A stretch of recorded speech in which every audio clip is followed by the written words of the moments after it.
Okay, I've sent that to Mr. Zayed, so you can share that link to all of your Okay. followers and admirers. Okay, The- everyone, my apologies. We're starting a couple of minutes late, but I think maybe perhaps we can begin soon. So I'll let Mr. Zayed share the link to his friends. In the meantime, just allow me to mention some housekeeping announcements. So as you have seen in the slide, when you first came into the meeting room, the we'd like to request that everybody mute your microphones to prevent any hissing in the audio. And please also be very careful not to click the present now button. Sometimes that happens accidentally, so just be a little bit careful about where your mouse is. Later on, when there will be some question and answer sessions, we will be able to do the questions and answers via something called Slido. And Mr. Zayed, the speaker, will actually brief you about that. If there is a session where you actually are asked to speak and interact with the speaker, please remember to unmute your microphone and mute the microphone afterwards. And for better webinar quality, please turn off your camera. Okay, everyone. So we'll begin now. Mr. Zaid, is that okay? I yeah, will you can start. go on. Okay, allow me to introduce you first. So everyone, welcome to another ADEC webinar, this time on simplified e-learning content. And this particular webinar is actually a series of 2 webinars. We'll be having today's webinar now, of course, obviously, and we'll be having another tomorrow. So the one today will be about simplified e-learning content design. And the second webinar tomorrow, so you can see some images of the webinar here. The second webinar tomorrow will be at the same time via the same link, and it's simplified e-learning content development using PowerPoint. So as I'm speaking, I'm changing my slides, but I do realize there might be a bit of a lag. So I think you can probably see the slides that I was mentioning just now. So ladies and gentlemen, thank you so much for joining us this morning. We are very, very fortunate, very lucky to have Mr. Zaid Ali Al-Saigaf. He is an icon and a pioneer in e-learning in the higher education landscape in Malaysia. He's very well known. He's won many awards, and he is also invited all over the place to give lots of talks and sharings about his knowledge on e-learning. So today, Mr. Zaid will be sharing with us simplified e-learning content. And so I always have problems trying to create my PowerPoint presentation, so I really want to know how I can actually simplify my e-learning content. So Mr. Zaid, if you are ready, I will pass the mic to you. Okay, thank you very much. Thank you, ADEC and University of Malaya for inviting me. Thank you, Dr. Amira and Azrul for making this happen. But first, I would like to mention Ahmad Saufi bin Abdul Rahman. If you can mute your mic, that will help a lot. Because I think Ahmad Saufi bin Abdul. Okay, thanks. Because if the mic is on, it becomes very difficult. So thank you very much. This happens. But I think the first thing we have to realize with webinars, usually the first time you do it, it doesn't always go so well. So don't panic. The most important is not to panic. And I think University of Malaya has a good support team. So anything goes wrong, they're always there to help you in some way. Okay. Okay. So my topic today is simplified e-learning content design. Okay. I've been in this field. Alhamdulillah, I've been in this field about 20 years in e-learning. So I've had my ups and downs. So I'm going to share with you now the very basic. So I'm going to basically focus on 2 things. I'm going to focus on, today is about design, and I'm going to focus specifically on content. I think that's an area where a lot of people are doing a lot of webinars on hundreds of tools and so on. But I just want to focus on instructional design today. And then tomorrow, we're going to focus on development. And I'm going to focus on one tool only, specifically, and that is PowerPoint. Because PowerPoint, there are a lot of the hundreds of tools. I've taught thousands of educators, hundreds of tools. But at the end of the day, one tool that most people are using is PowerPoint. And that tool itself can do quite a lot. So I want to focus really much on that tomorrow. But today is about design. So I want to ask you a question. What annoys you most about PowerPoint, or people that present using PowerPoint? To answer that question, I've set up a slido.com. So if you can go to slido.com, the numbers there. The password is 84602. You just go to slido.com and then hashtag 8, or you don't need to write hashtag, just need to write 84602. And then answer the question: what annoys you most when people present using PowerPoint or Keynote? When they present, what are the things? And these are some items that comes up very commonly. What are the things that annoys you most? You can add actually more than one. I think I've said more, but you can just select the ones that really annoy you when people present. This really annoys you, because you need to know this. If you're going to go into e-learning, you need to know this. Okay, let's just. So what I'm going to do now is I'm going to change. I'm going to hide. I'm going to stop sharing, and I'm going to share the screen. Sorry. I'm going to go back here. I'm going to share again, and I'm going to go window, and I'm going to go here. So I'm going to share this. So the idea is to see what's happening. So these are the results. Are you seeing the results? Well, if you're seeing it here anyway. So what annoys you most about people when they present using PowerPoint, or just present in a lecture or in a class? I think here in universities, mostly lectures. What are the things that annoys you most? It's good to know, because these are the things you want to avoid, especially when you go online. You want to prepare good content and activities. These are especially content. But today, actually, these 2 days, we're going to focus mostly on content. You can see here the percentages are going up and down.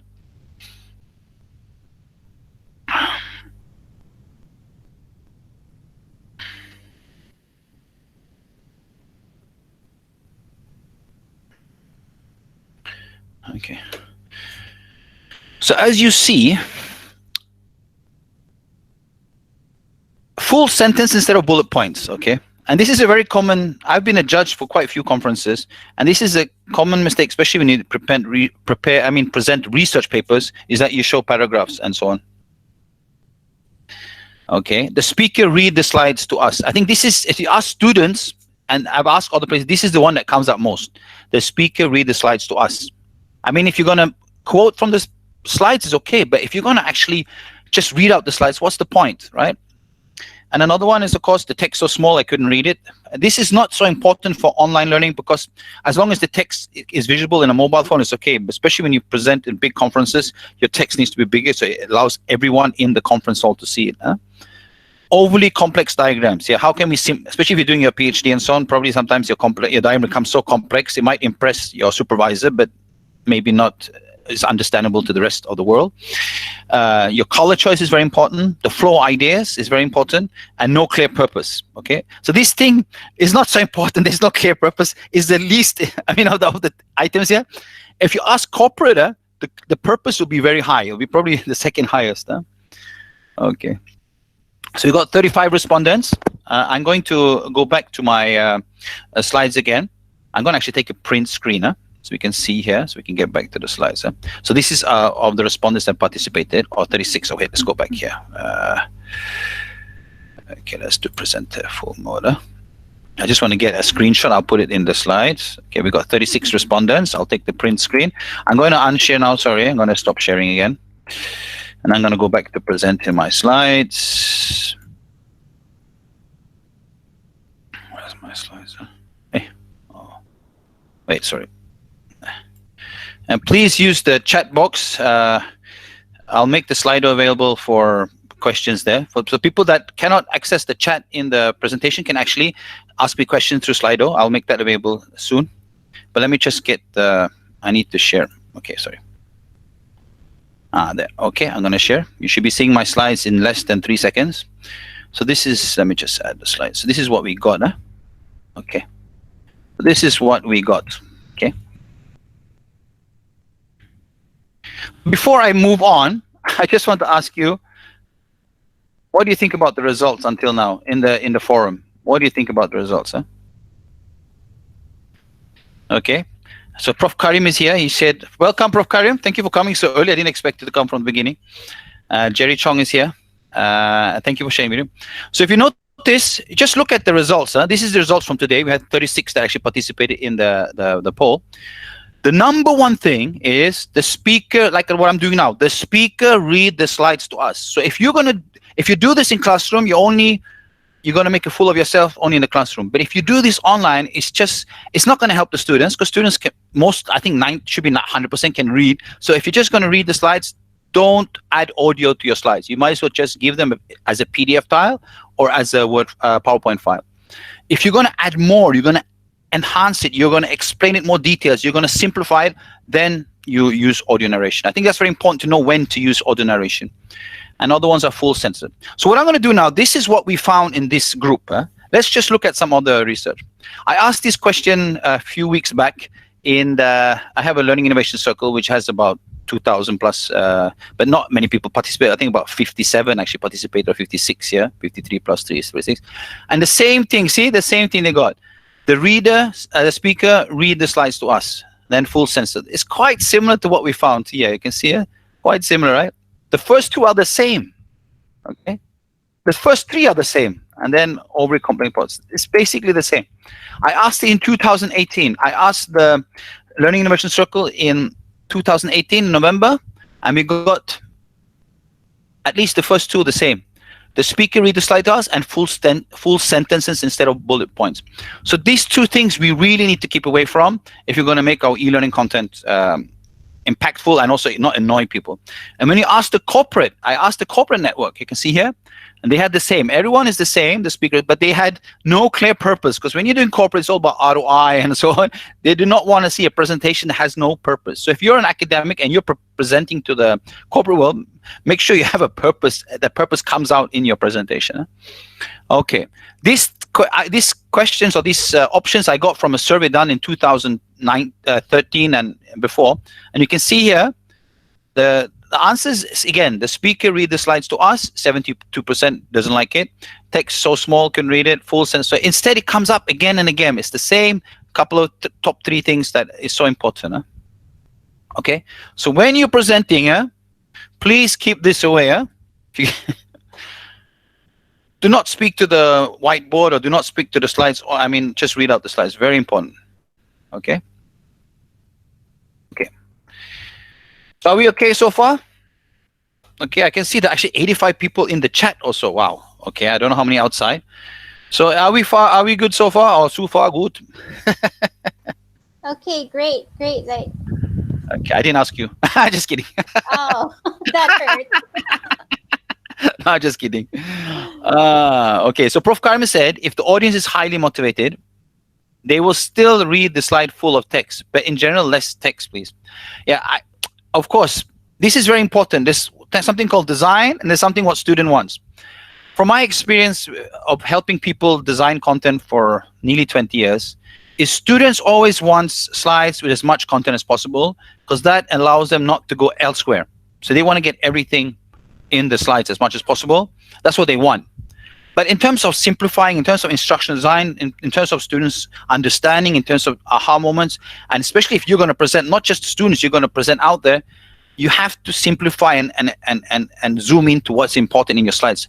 And because if everything is in your slides, why are you using audio narration in the first place? Your audio narration is supposed to complement and empower and enhance what you're saying. Okay, so you can see here in webinar 1, we're going to look at learning, instructional design, and look a bit about copyright and Creative Commons. We have Prof. Karim here. I don't know if he'll be around until the end, but he's especially strong in copyright and also Creative Commons and also open education resources, which I cover a bit. That's webinar 1. So today we're going to look at that. We're going to really understand, and we're going to look at to the level. Most of my insights doesn't come from just academic, because also comes from TED Talks and so many places infused here to design really exceptional content. And then the second webinar, we're going to actually focus on one tool. There are many tools out there, but from my experiences, the one tool, besides maybe Kahoot, that's used by 80 to 90% of academics is PowerPoint. So we're going to actually look how we can actually design awesome content in PowerPoint. As you see here, I'm going to show you something very interesting. You see my pointer here. This drawing here is not done in PowerPoint now. This is I've drawn myself. So that's one of the things I teach people how to draw, that you can empower your own content. So I will cover that in the digital drawing number 8 here. But that will be very interesting. But that's something I really passionate about, training academics how to draw. Because if you can draw and you can illustrate, creating content becomes one of the easiest things you can imagine. But if you cannot draw, you cannot illustrate, content development, especially visualization of content, becomes a big challenge. Although you have a lot of free tools and so on. But when it comes to complex content, whether it's biology, engineering, medical, and so on. Using all these free tools is going to help you do all the fluff. But when it comes to sophisticated content, complex content, deep into the content, you have to find ways to be able to your own to visualize it, because the tools are not going to help you that much. Okay, so we're going to look at learning. Okay. Okay, so any questions until now when I start looking at learning? Okay, Abdul Karim says, I joined today because I thought I'll be presenting in BM. I'm not presenting in BM. Okay.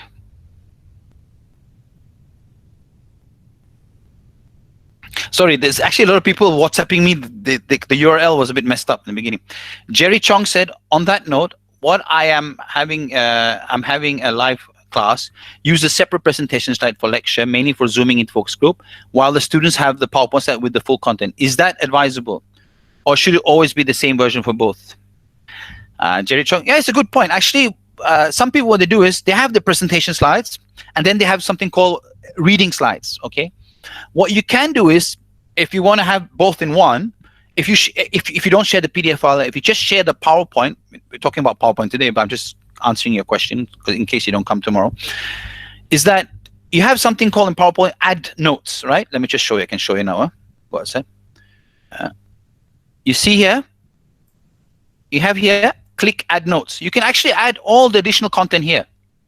But if you share it as a PDF file, it might be an issue. But if you share it as a PowerPoint file, the students have all the additional content in the add notes. And then you have it summarized. Because students that struggle with the subject, if you give them full-blown notes in the slide, they might have problem extracting the essence, the key concepts, and so on. But if you visualize in your slides and you add all your additional content here, blah, blah, blah, blah, blah, blah, blah, it's okay. Okay? Okay. Sorry, I just have to, apparently, I shouldn't have shared on WhatsApp. That was my biggest mistake, because they have the broken URL. Okay, let's go back to here. Okay, so Jerry Chong, so you have made a very good point, because we want to please the students, but also we must think about, I think most of you here today are university lecturers, and I have had a problem with this for 15 years. Because when I went to uni in Malaysia also. I did my bachelor's and master's. And then I didn't go further. So, but when I did my bachelor's, one of the things I noticed was actually very stressful, very fantastic. We didn't get, at that time, this was in 1996, we didn't get all these slides and so on. We just got list of chapters to read. So every topic we got like 5, and we had to read and we had to summarize it. That skill is being killed, actually. Although I'm going to share with you how to develop nice content tomorrow.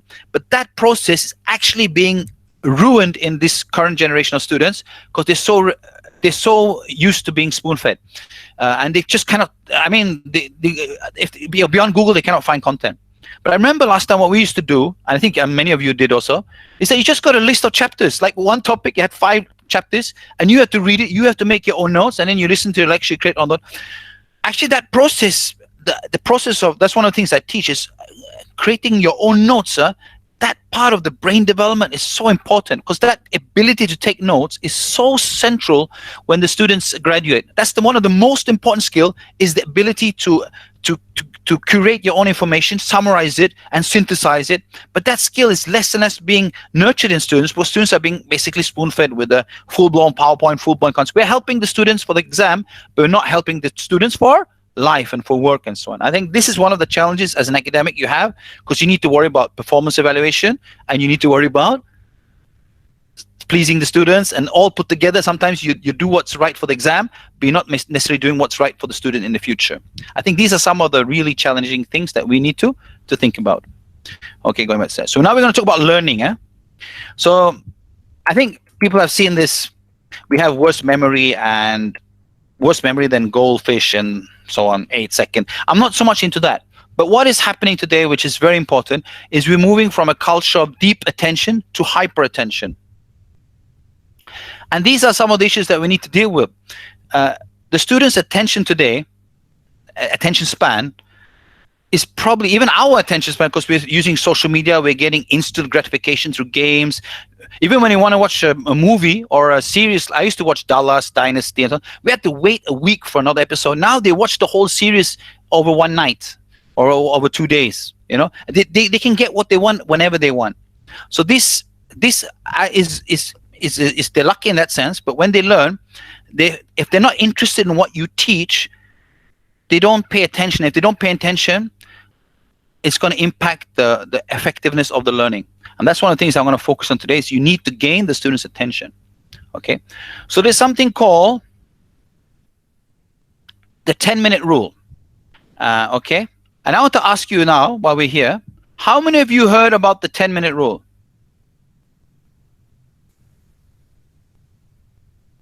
Okay. I'm back at the chat now. I see Shamsuddin Abdullah. Thank you very much. You have a doctor or professor. I'm not sure what you are. On the other hand, you said students would have the trimmed version of the slides and then the detailed elaboration to discuss in class. Therefore, students need to write notes. Class, how about this? I think this is great. I think we should not spoon feed the students with everything. At university level, that's a crime to me, because you're depriving them of the ability to synthesize and capture information and take notes and so on, which is so important. Okay. I'm sorry to interrupt. Mr. Zaid, can you please share your screen? And can I request somebody named Alok Mishra to stop presenting? Oh, somebody's presenting. It's probably an accident. That's okay. Google Hangout is like Google. It's very democratic in the sense that a bit chaotic. Okay. Let me just go back. I can share again, no problem. Great, thanks. Okay. Share now. Very interesting. Okay, let's go back here. Okay, are you seeing what I'm seeing? I see somebody sleeping there. Sorry to say so. I see somebody sleeping watching me. That's very interesting. Okay. Do you see my slides now, Dr. Amira? Okay, your slides are back on now. Not yet in the streaming link, but they're on in the Meet link. So you're good to go. Okay. Okay, I'm good to go. Just one more thing I want to do now is I'm going to... No. I have actually... for those that want to ask questions, I've also opened up a question in Slido, because I'm not sure how many is actually in the stream. I have no idea. But if you're in the stream, let me just share the slide again. If you're in the stream and you want to ask questions, you have here, let's go back here. You have this one, very important. Sorry. Okay. You can, let's go back here, very important. Okay. For those who have questions that cannot ask questions in the, because only University of Malaya and Prof. Karim can ask questions in the Google Meet itself. If you have any questions, you can actually ask slido.com and then you put in this password. Okay. So Dr. Amira, please, can you manage, just look at that, keep an eye on that one? Yeah, sure. I've got my eye on Slido. So if any questions, you can ask. Okay. Let me just go there. Wait. Okay, so I'll be here. I'll have it here. I have another iPad open here. So this is the fun part. Okay, let's go back to where we are. We are here. Okay. There's something called the 10-minute rule. How many of you heard about the 10-minute rule?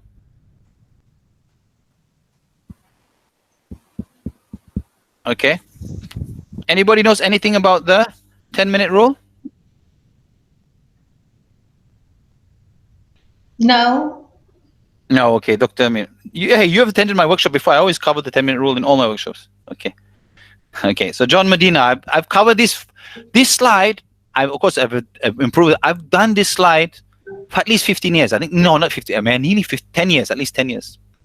So John Medina, when he did research, what he found that is, if I were to give a lecture today, the most people can focus with basically, he scans the brain. He's a brain scientist. So basically, you can see here, your attention, let me just put the pointer. You see here, after 10 minutes, it slowly gets worse. So 10 minutes is the golden rule according to him. Even if you're doing a lecture, you need to engage the students beyond you just talking. So if you follow the 10-minute rule, if for a 45-minute lecture, you need to at least have 3 to 4 activities in your 45-minute lecture to keep them fully engaged throughout. So you have to do things, otherwise it will just dip and then people start falling asleep and so on. Of course, people sometimes fall asleep within 2-3 minutes, but in general, it's the 10-minute rule. Now, when we talk about online, it's actually even if you talk for 10 minutes online in the live webinar without engaging at all the audience, I think it's going to be quite a sleepy event unless you're an exceptional speaker. So it's very important to engage the students. So I read the research. I think Prof. Karim can share from his own YouTube channel.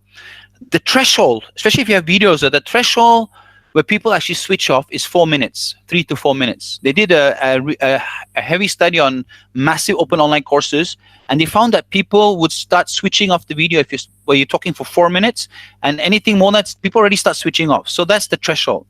But if you're boring after 5 seconds, they might switch off. But in general, the threshold is about 4 minutes. So online is maybe about 4 to 5 minutes.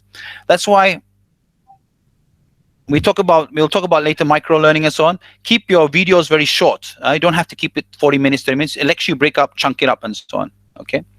So these are some of the things to keep in mind. According to John Medina, he has 10 rules, 10 brain rules that you can keep in mind. I'm just going to cover them quite nicely and quickly. Attention. Okay. We don't pay attention to boring things. I think this is very important. Lecturers sometimes get angry when I mention this. They say we're not entertainers. But you're also not there to bore them and put them to sleep. So you have to find this balance. There's something called edutainment, not entertainment, edutainment. So you have to find ways to make things interesting. Okay, it's not easy, but that's one of the skills I think of today's lectures. To be successful, you have to try to make things interesting. Every brain is wired differently. Fine. That's one of the things I noticed. You might have this semester you think you're the most amazing lecturer. You had a good group of students that fit your kind of personality, and then the next semester you realize I'm not so good after all. Maybe you had a very bad group that didn't match your kind of teaching style and so on. So this is one of the challenges with teaching, is that there's no silver bullet here. Male and female are different. I don't want to go into that, but you can see that I think one of the challenges in Malaysian universities and all over the world is the balance is the ladies. I think in Malaysia, I don't know, maybe you can correct me, Dr. Amira. How much is it? 65% ladies in the universities now compared to men? Yeah, I think it's about that. So Almost in every I think classroom. this is one of the biggest challenges that the Minister of Education do. Okay, we have this challenge. Is this good or bad? I think it's not good. I'm happy that a lot of women or ladies and are in the universities, but I think we need to get more gentlemen into the universities. And to do that, we need to figure out how but how men makes university more relevant or interesting to the way the male learns and the interests and so on. I think that's a big challenge we have to do, because unless you want to make universities irrelevant, we have to figure out to get more men into the field of education and studying and so on. Repeat to remember, remember to repeat. Okay. So I wanted to ask you, what's the difference between repeat to remember and remember to repeat? Can anyone? What's the difference?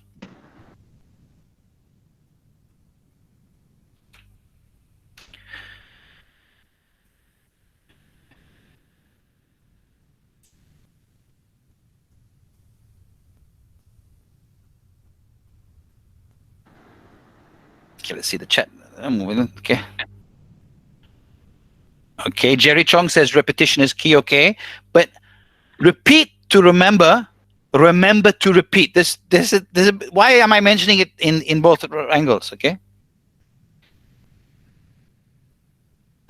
Okay, there is something called spaced repetition, which is one of the most powerful tools to remember anything. It's actually the most powerful tool. For example, repeat. Let's just go back to the slide. Okay. Repeat to remember. In other words, when you repeat to remember, like they found out, like medical words, there was a research done, how many times a student needs to repeat a medical word until it becomes long-term memory. And they found it was about 7 times. They have to repeat it 7 times. Now, I could repeat it now in one go 7 times. Will I remember it forever? No, most likely. In other words, remember to repeat is, in other words, is spaced repetition. Is that I cover it today, I think I know it, I check it out tomorrow, I realize I don't know it, I repeat it again. And there are some formulas. There's one formula, very formula is straight after the lecture, 1 day after, 1 week after, and then maybe 1 month or 3 weeks after. There's different formulas. But you need to repeat it over several days to make it really long-term memory, usually. The start, you need to understand, of course, but I'm talking about in terms of being able to recall it. So that's very important. Okay. And then the next one is we need to stimulate more senses, and that's where multimedia comes in and visuals come in. I think it's very difficult to deal with our smell, but our smell actually has extremely powerful memory. But smell, I'm not sure whether we can do online. We can do imaginary smell, but not smell itself. Vision trumps, this is not Donald Trump, huh? Vision trumps, okay, it's not Trump, huh? Vision trumps all other senses. So visual is so important. That's one of the reasons that I started drawing 3 years ago, one of the reasons, and teach people how to visualize their content. Because people don't remember in words, people remember in pictures, images. So if you can convert any text into an image that's understandable to a learner, it becomes so much more powerful. Okay, and that's I'm sharing this because I also teach learning skills. So I teach some of the most powerful techniques in improving your memory, which I relate to instructional design. Stressed brains don't learn the same way. So we want to find ways to make the life of the students less stressful. And there's something called de-stress, and there's something called eustress. Okay, so we like to focus on converting de-stress into eustress. And eustress it's stressful, but it's fun. Like I think you've heard about Prof. Karim. If you're still here, maybe you want to share the link. Tools like, I just given a tool that everybody knows. Kahoot is a tool that's basically a quiz. If you do a normal quiz, you might get stressed, but Kahoot has gamified it, make it into a game-like experience that makes it less stressful. It's fun. At the same time, you're actually having a bit stressed because you're trying to answer correctly.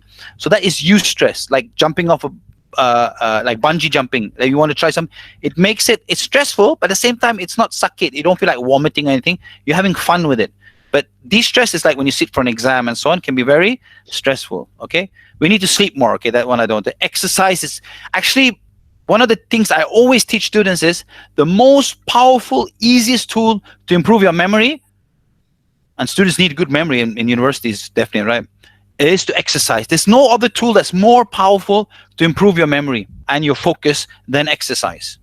So when I sit with students, when I look at students say, I got poor memory, I look at, do you exercise or not? Because that's one of the easiest way to improve your memory and focus is to exercise. Okay, and music can play a role. I don't want to focus too much. Music can play a role, and exploration. People don't like sometimes to be taught. We like to learn. We like to explore. So if the academic or the teaching or the approach can empower people to be, it's more explorative. It's more interrogation. It's more fun. Instead of just being spoon-fed, you actually try to find it yourself. You're trying to explore it yourself, like an adventure, exploration. So these are some of the things that he found to empower the brain to be more active in the learning process. Okay. Okay. So any questions until now regarding that? Okay, we have some more. We have Rabah. I don't know if she's Dr. Rabah Rasak. Thank you for coming. She's from UITM, and Prof. Karim says that participation in this webinar is a good example of eustress. I don't know how I can relate that to eustress, but anyway, okay. Eustress is good stress. Okay, so Marcila binti Muhammad. Isa from IPG KPP says that. And Tamara Bosia, what you remember after you forgot, that stays on. Betul, okay. And Prof. Karim said, repeat to remember is related to Ebbinghaus forgetting curve. Check it out. Yeah, you can check out Ebbinghaus forgetting curve. I used to have it in my slides, but there's just too many things to put into the slides, but it's important to know, yeah. Okay, and then Ilhami Abdul Ghani Azmi, ask questions. Very important. I don't know if you're asking me a question or the importance of asking questions. Okay. Okay. So we see that. Okay. So another thing which is super important is this. Comparison versus progress. When we talk about learning, this is human nature. We always compare. Okay. But I think what we need to teach students, because a lot of people are passionate about something, but then they start. I give you an example. Prof. Karim, if you're still here, Prof. Karim used to, I bring up in his example, Prof. Karim used to like drawing, okay? He used to love drawing when he was young, but suddenly he stopped, okay? So what was the reason he stopped? According to him, he told me, he stopped because his friend was better than him, so he allowed his friend to draw, and then he will write the script for the drawings. But I'm not sure whether he liked it. But if you like something, and you think you can enjoy it, and create value from it, even if somebody's better than you, don't focus on comparison. Always focus on progress. Okay, there's somebody here making noise. Wait, I just need to find out who's making noise. Dr. Amir, can you find the person that's making noise? Or maybe okay, I sit here. So it's very important, this comparison versus progress. Comparison is normal. We can't run away from it. But I always advise academics and students, focus on your progress. Like for academics, you might see some academics are better than you in e-learning and so on, but doesn't matter. Are you making progress? Because some people are slow learners, some people are fast learners. And it doesn't mean because you're a slow learner that you will not be successful or you will not do well. Actually, if there's some research, I don't have it here in my slides, there's some research, slow learners that actually keep on progressing, they're actually sometimes much more successful than fast learners. They call it slow thinkers and fast thinkers. But slow learners sometimes need more time to get to it. And Khan Academy, if you're familiar with Khan Academy, they actually have some research on that. They found studying maths, just think relating to maths. Maths found that some people are very fast to learn the basics thing in maths, but then their progress is slow after a while. But some people are really slow learners, but when they start getting a bit of progress, they start leaping and they go beyond the fast learners. So that's why we should always encourage, even students are slower, it doesn't mean they are low in IQ. It doesn't mean anything. It just means some students needs more time to figure out what they're learning. I think that's something that has to be infused more in e-learning, and we just call personalized learning and so on. Okay, I'm not going to focus much on this, but of course we need to have growth mindset, and growth mindset basically says if you can infuse this in ourselves when we're doing online education and in students, that no matter how bad you are, it's not about you, it's about what you're doing. So in other words, I'll keep on pushing myself there, and there's always some way to do it better. So like if I do a webinar today and it crashes, should I never do a webinar in my life again? Maybe it's just one little tweak I need to do and I can do my webinar. So don't be discouraged of messing up. And that's what basically is growth mindset. And that's how you get the mindset to mastery. And you can see that this is just a illustrated diagram, which I found years ago, which I found so amazing, that explains that. You don't want to have an amateur, you don't want to have a dropout mindset. You want to have they call it expert mindset, that always keep on pushing yourself. Okay, so that's basically things I want to cover in learning before I go into instructional design. But before I do that, we have a nice chat here, and we have a chat also in the. Okay, there's one question been asked on the Slido: how to insert voice already prepared, provided slides from the publisher. How to insert voice in already prepared. Okay. Please, okay, this is questions about PowerPoint. We're going to discuss this tomorrow. But if you have, and to put it short, if you have slides, you can always add audio in PowerPoint itself. Okay? And if you cannot access in PowerPoint format, then it's another issue. But we'll discuss that tomorrow. Anything regarding slides, we discuss it tomorrow. If you cannot come tomorrow, we can watch the recording. Because if I go into that, it'll take too much time. But it's a good question, very good question. Okay, there's Prof. Karim. He's confirming, yes, my friend was better than me in drawing, so we worked together. I made the script and he drew the pictures. We sold the comic and shared the profit, which is great. But my issue with that is nothing with that. It's just that I feel that if you had drawn since you were a kid, you would be an exceptional drawer today. And it might have fulfilled the thing that, I'm not sure whether you have inside. A lot of people have things they wanted to do, but they stopped doing because someone else was better than them. And if they had actually gone on, they would have been very successful. Okay. And Jerry Chong basically said, "True, customizing it to your audience. Train." Okay, true.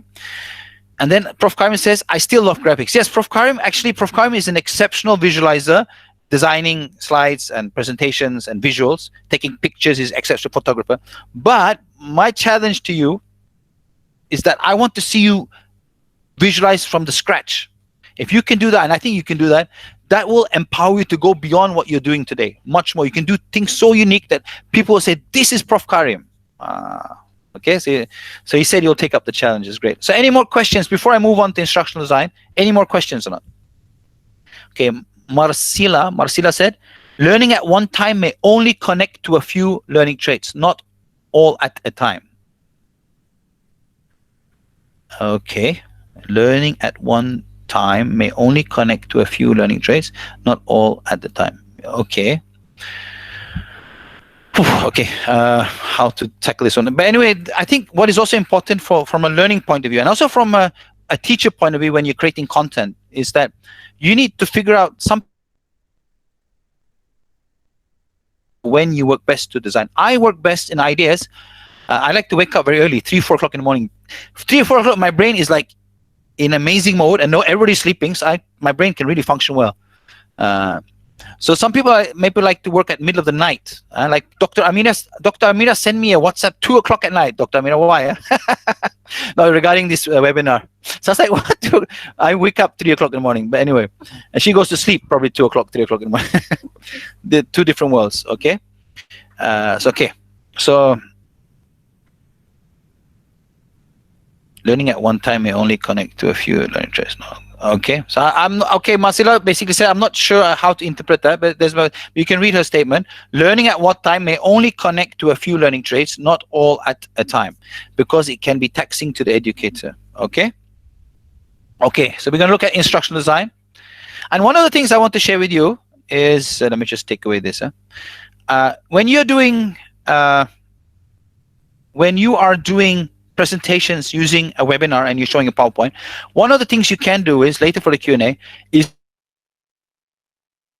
here 8. I'll teach you how to do that tomorrow. You can see here I've hyperlinked all my topics from each topic slide. So if you ask me like a question about digital drawing, I can go straight to my digital drawing, especially if you have a lot of slides, because I have a lot of slides, a lot of visuals. So if you ask me a question and I want to jump somewhere, I have to go screaming, especially when you're online, streaming to hundreds of slides to find what you're looking, or close my screen. No, you don't need to do that. One of the things I will teach you tomorrow is do hyperlinking to make it very efficient to run around my presentation. Because here now I can just mouse over text also, home, learning, instruction design. So I want to go to copyright, I can jump straight to copyright section. So this is very important to make it more structured. You can do that using hyperlinking. That's something I will cover tomorrow. Okay, so let's go on. Okay, so now I'm going to ask you a question. Do you prefer Bill Gates' presentation on the left, or you prefer Steve Jobs? He's passed away, but Steve Jobs' presentation on the right. Which one you prefer? And please share a bit in the chat why you think so, if you can. I'll be in the chat looking at your amazing reflections.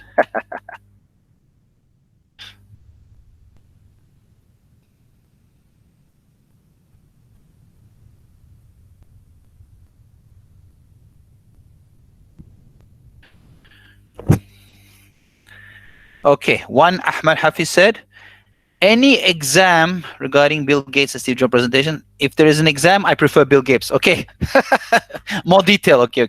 But assume that you have him and his video, him presenting. So you have both. Okay. Tamara says Steve Jobs more engaging. Okay. Shah Hazila says Steve Jobs clearer and so on. Elsa says, to me, I like both. Hey, what?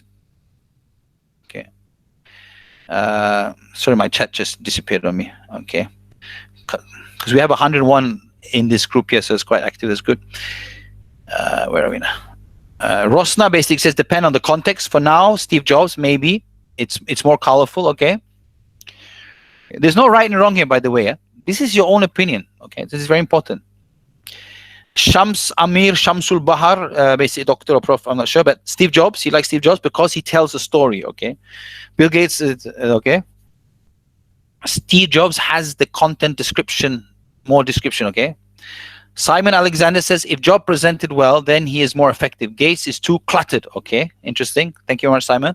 Intan Sohana basically says Steve Jobs more focused, engaging, easy to follow. Okay. One Nur Asma basically said, yeah, it depends on the preferences. So we say we have all our opinions. I'm not saying one is right over the other. As you said, it depends on the context, but it's good to know. We'll look at it, but we'll talk about this for the next 1.5 hour, basically looking at this. Okay, but this is more interesting also. They actually did a comparison for the same conference 2007. Average words per sentence. Steve Jobs only had 10 words per sentence.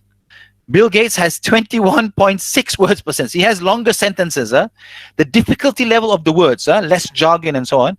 Steve used very simple language. He only 2.9% was complex compared to Bill Gates, which is also quite good. Difficult words, only 5% difficult words. Grade level, this is US 5.5. Grade level for Bill Gates to understand is 10.7.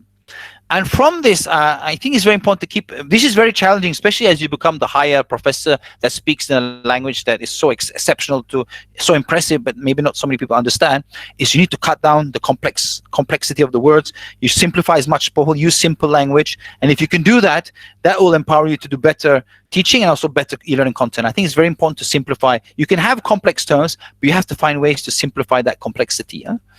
Okay, so this is very interesting. So we're going to instructional design. So today I'm actually going to focus on content, but instructional design, or they call it learning design, covers much more. We're talking about blended learning, online learning, flipped classroom, and this I like this from he passed away by unfortunately, but Clay Christensen Institute. They have this model on blended learning. They have so this is all big thing. I cannot cover this in this workshop. I'm not the right person. You probably see Prof. Karim and so on. But I'm going to focus on content. But it's good to know you need to find the right blend when you want to. At the moment, everything is online because of Corona. But in general, in the future, when Corona slows down and we go back to reality, I think we will still more and more will go to the blended approach. What works and what things, and that this is a big issue. But I'm going to focus on that. And also, you cannot run away from constructive alignment. You have learning outcomes. It needs to be aligned with assessment. It needs to be aligned to the content, and it needs to be aligned to the activities. All this. It's not going to change much. But I'm going to focus today and tomorrow. I'm going to focus on that content aspect.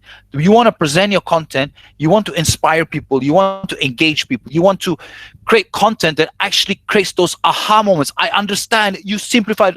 You saved my life. Because they did a research in Malaysia. This was by Prof. Arnold Phillips, John Arnold Phillips. He's now in Asia University. He told me he teaches critical thinking. They did a research.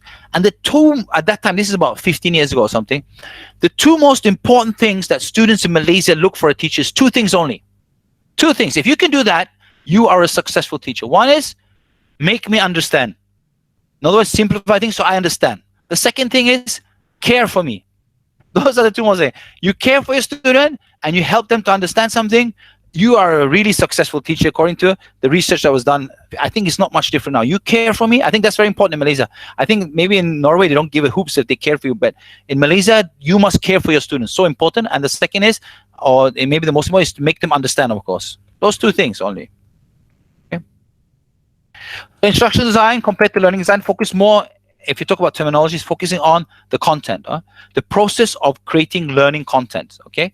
And the other days, especially in the corporate, you want to identify the gaps in terms of knowledge, skills, and attitudes, and then analyzing it, and then you develop content to close it. Okay.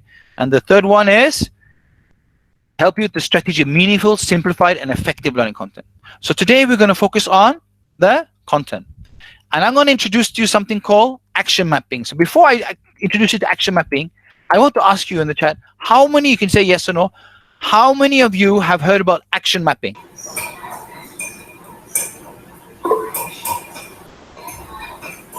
Okay, the lag is not bad. I think the lag is about 5 seconds, 4 seconds, not bad. We do action plan, okay. So a lot of no's, never had, okay. Okay, action mapping is used in corporate e-learning, but I like it in the sense that I think we can learn a lot from it. Because a lot of people, what they do is, I used to do the same. I was an instructional designer. Okay, wait, there's somebody here. Let me just, I have to find somebody's, okay. Amin Sultan, can you please switch off, mute your mic? Amin Sultan. Okay, thanks. Okay, thanks, okay. It's a lot of noise, huh? Okay, we're going to go to action mapping. So not many of you heard of it. Okay, you can Google it later. I'll provide some of the links later. Unfortunately, I cannot share these slides because I'm supposed to do this workshop webinar a lot after I finish my this webinar. So you can access the materials from here, but I will not be making these particular slides available until the end of the year. But I've made some, because I'm on my own now. I'm self-employed, so I can't, like if I was an academic, I share all my content straight away because I don't depend on it.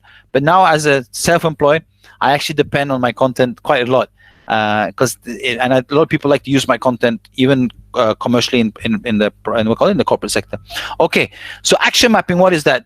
Okay, Kathy Moore, let me just share the link. Yeah, I will share you with the link. Yeah, while we're here, so you can have the link. I'll share in the you can have the link here.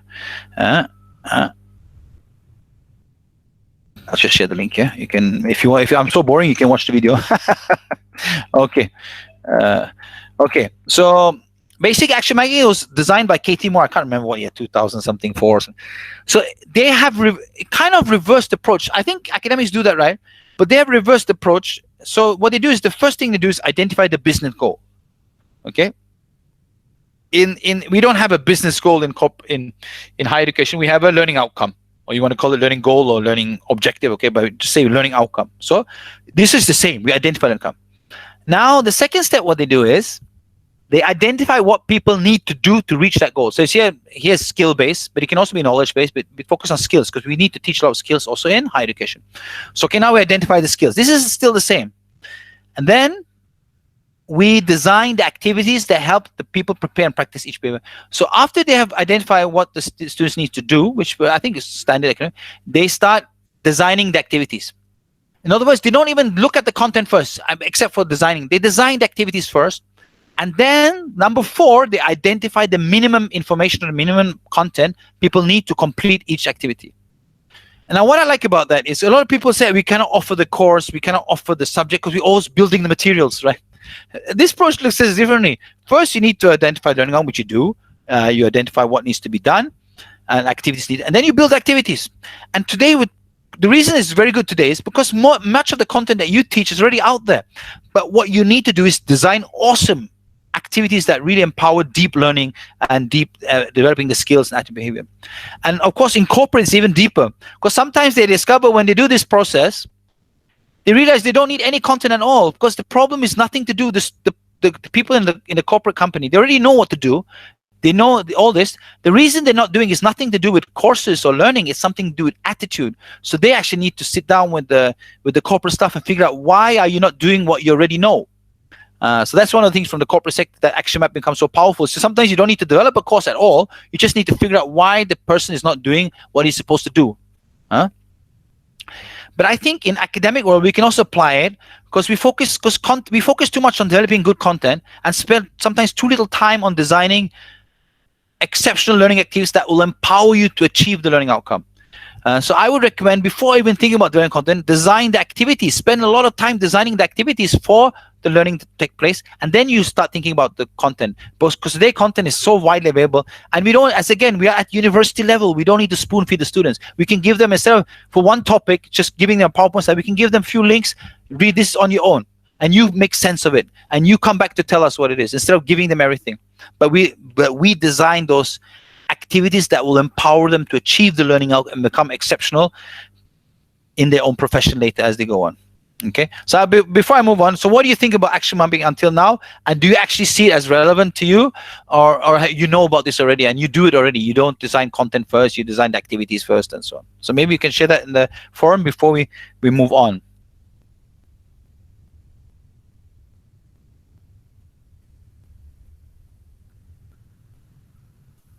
Okay, Prof. Karim basically said action mapping is used in the corporate, but the basic idea is applicable to any situation. Betul? Yes. Anyone else wants to put on some add to it? Okay. BM Suju, haha. Okay. Okay, Prof. Karim is a good student. He's a fantastic educator, and he's a good student. Okay. This is great for project management module. Yes, Jerry Chong. Yeah, why not? That's very good. But I think it's very important for academics not to focus too much on content first, because that's the most difficult aspect to do. You can ask Prof. Karim. The most difficult aspect is to develop content, not the activities. But a lot of people, they spend so much time on the content, they have so little time for the activities. I had that experience myself when I used to develop instructional design. When I was an instructional designer, we develop content. We're not focusing on activities at all. We're just focusing on developing content, and then we have a little time to develop the activities. Okay. Okay. I think Eng Li Luan says the measurable goal bit can be challenging at times. Yes, measurable goal is very challenging. I wish we had time to discuss that, but that is something, it's not easy. Sometimes you need to have rubrics and so on to make sure that they. Shamsuddin Abdullah said, can you show a specific example of action mapping? I cannot actually at this moment because I haven't. I apply it in kind of an informal way when I design content, but I don't. But I just share from my own experience. You can Google it. I'm sure there's a lot there from KT Moore. If you want tomorrow, maybe I'll try to find some research on it. But a good example is when you're designing your course. Okay, when you're designing your course, what do you focus on first? A lot of people, they don't design the activities first. They design the content first, and then they say, okay, after you finish content, okay, what kind of quiz should I have? What do you actually need a quiz? Does the learning outcome specify, is it high order thinking skills or low order thinking skills? They don't focus too much. Focus on the learning outcomes, focus on activities, and then go into the content, if you ask me. Okay. Shah Hazila Muhammad Ismail says, I kind of use this method when creating lessons, but I don't know It's called action mapping. It's okay. A lot of things we do is something that somebody else has labeled. So it's good. You're probably already doing action mapping. Okay. Marcela says it's about measuring behavior change. Okay. Okay. Thank you.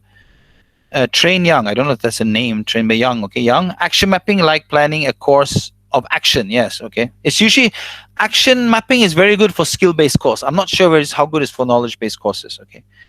Abdul Karim says action mapping is simply action-oriented approach to learning. Okay. Yeah, betul. Okay, so I've listened to you now. Now it's my turn to talk. Okay, so I'm going to share with you the one that this is one of the first thing I learned when I went into instructional design, and I still apply today. It's called Gangnam's 9 events of instruction. Okay. It's basically helping you to design the flow of the presentation. Okay, it's not helping you before you do your presentation. It's more focusing on what kind of flow should your presentation or your learning experience have. Huh? So this was one of the first thing I learned in 2001, and that's one of the things of the instruction design things that I've learned that still sticks with me until today. And a lot of people has not been exposed to it. So can I ask you again, how many of you actually been exposed to Gangnam's 9 events of instruction? Can I get a few no's or yes? At least I know where I'm at. How many of you have been exposed?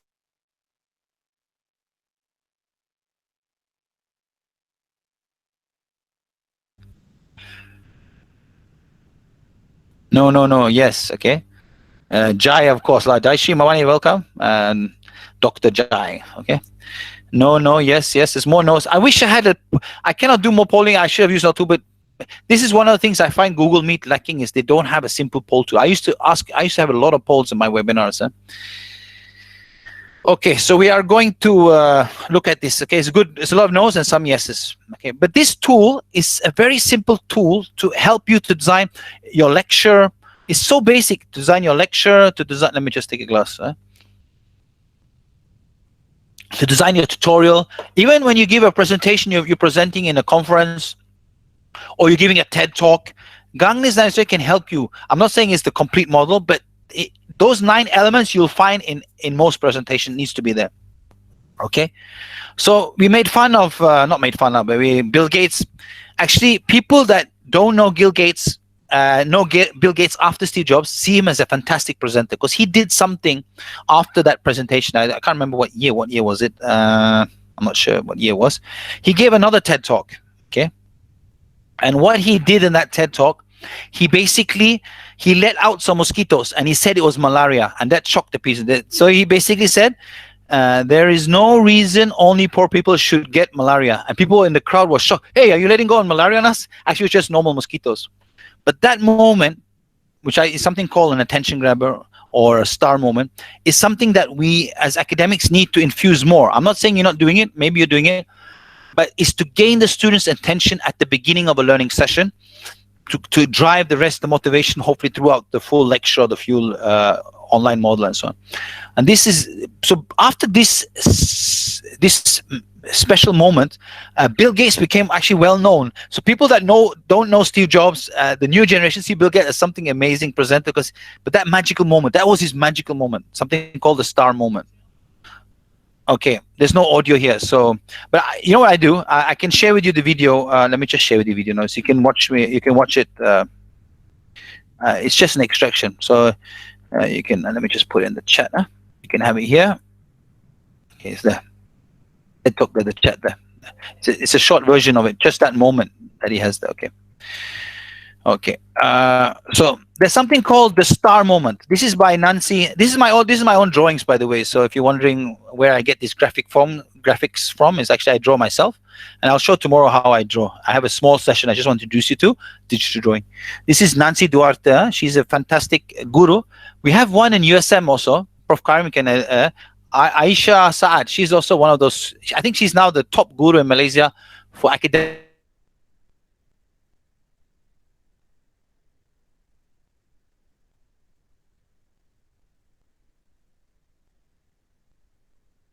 level is on the PowerPoint. She's fantastic. She's on her own, by the way, now. So, but anyway, this is Nancy Duarte. She came up with an acronym called STAR Moment, and it stands for something they'll always remember. So what it basically saying that is when you have a lecture an e-learning content or module or micro, you should, the first thing you, one of the things you need to have a star moment, something that they'll always remember from that session. Even when I advise, when I've done, I've been a judge for some conferences, one of the things I always tell them is that this, at the end of your presentation, ask yourself, and you should plan that, what is the one thing that they will remember? And if you can design that into your presentation, it's very powerful. Because to be honest, when people go for a conference, for example, if they listen to 8 talks, they're probably just going to remember one single thing from your presentation, maybe nothing, but hopefully one thing. And have you, and if you can design that into presentation to make sure that they remember that, it becomes extremely powerful. Like, for example, me, one of the things I did when I do my presentations, unfortunately, that's not always the right thing, but I used to sometimes juggle balls. And the places where I have juggled balls, even in Turkey, when I juggled 3 balls and so on, I didn't bring my balls today, so I can't juggle, but that moment has become my own star moment. Unfortunately, fortunately, when I'm teaching about learning skills, but unfortunately, when I'm teaching someone, it's come to star moment. So star moment can be anything from stories, about memorable drama, shocking stats. It could be visuals. It could be repeatable sound bites. It could be something that really engages the mind to make them think more, and like that aha moment. So that star moment, something though. This is something always keep in mind in what you do, and that's Gangnam's 9 instruction. Actually, is called the gain attention grabber. I want to ask you, how many can tell me what is the second step in Gangnam's 9 instruction, or the second event in Gangnam's? You've gained attention. What's the second thing you should do? Can anybody tell me?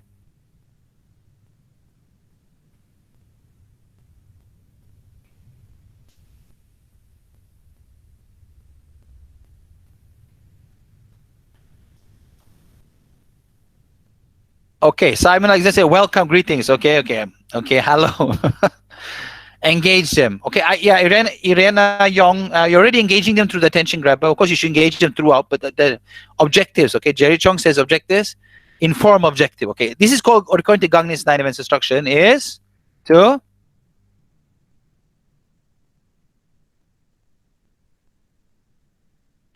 present learning outcomes, which is going to Chong the same thing.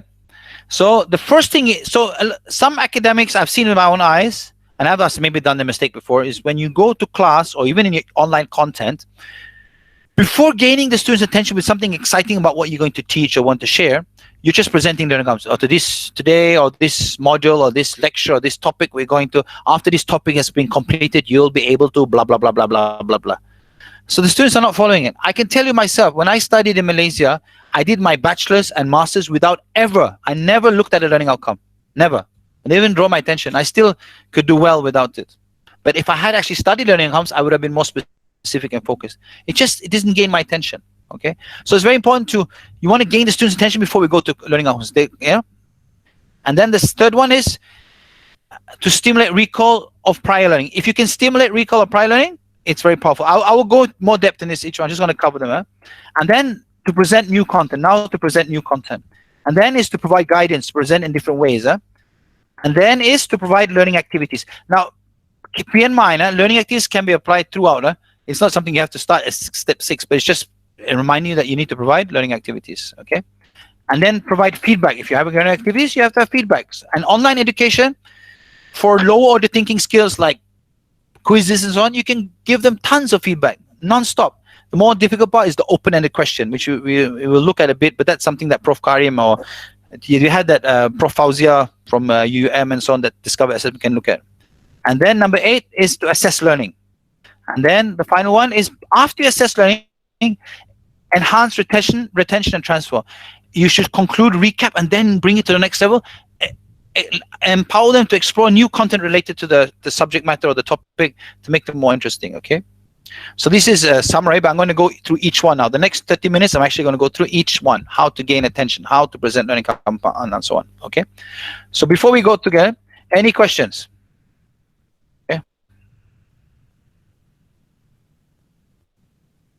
Okay, Marcela says inform objective. Of course, we should greet. I think the learning Gangnam's events focus. Greeting should take place. I think greeting should take you should greet people before even the attention grabber. I mean, unless you want to be like surprised, but you don't say hi. You just go dun, dun, dun, dun, dun, dun, and then hi. Okay, all good, huh? Jerry Chong says everything is good. Okay, we have exactly 100 people now online. That's so nice to have exactly 100 people. And they will drop a bit. It's like a stock market dropping, going up and down. Okay. Okay. So before I show this slide, how do we gain attention? Okay, first, Ma'an Al-Khatib said, so you think presenting learning outcome is not effective? Aha, I'll get to learning outcome. I'm not saying presenting learning outcome is not effective. I'm saying when I studied, I did not look at them. But of course, they're effective. If the learning outcome is developed according to Bloom's taxonomy and is relevant, and it's very powerful. But for me, I didn't use it. I still managed to get on Dean's list and do quite well. Okay, of course, it's important. Okay, so thank you very much for that question, Man Al-Khatib. So what we're going to do now is, I'm going to ask you, I want to ask you from your own experience, how do you gain attention, students' attention? What do you do to gain students' attention? Can you please share that now? We use the chat to discuss. I hope that's okay. If you type slowly, it's okay. I'll be listening to you.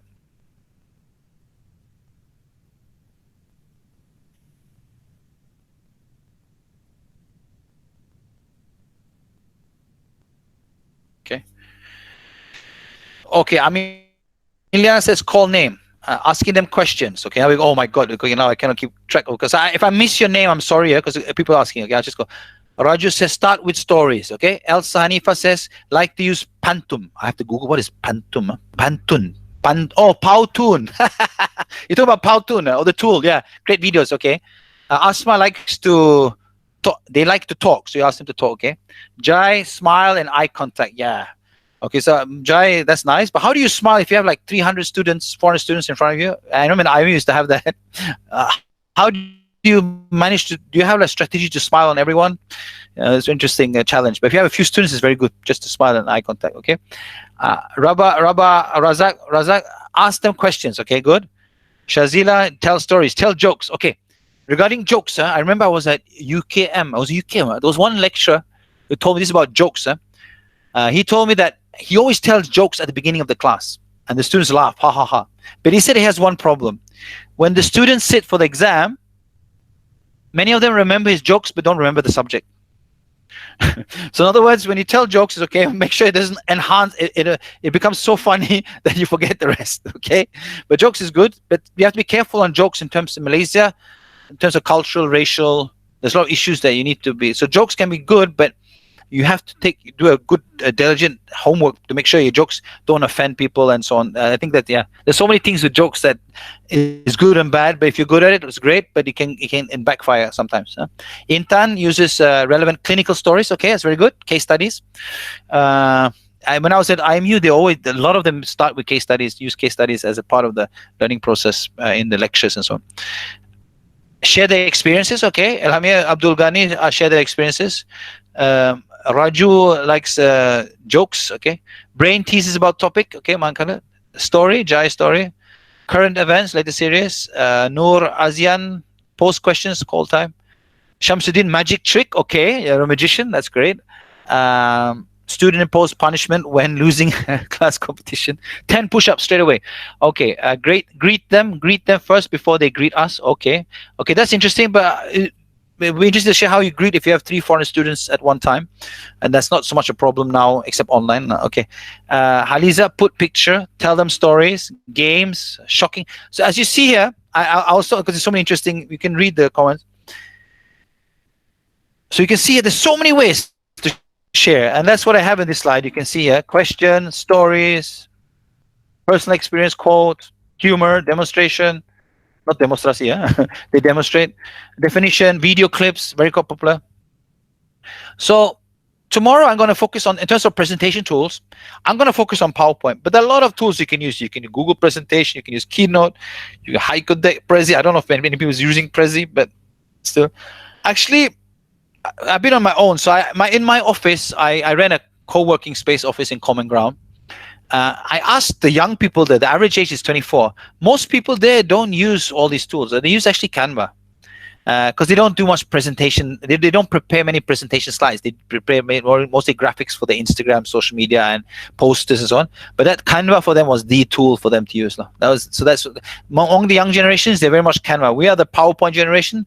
Young people are very much often the Canva generation from my exposure to what they're doing. Okay. In terms of engagement, this is where Prof. Karim can come in.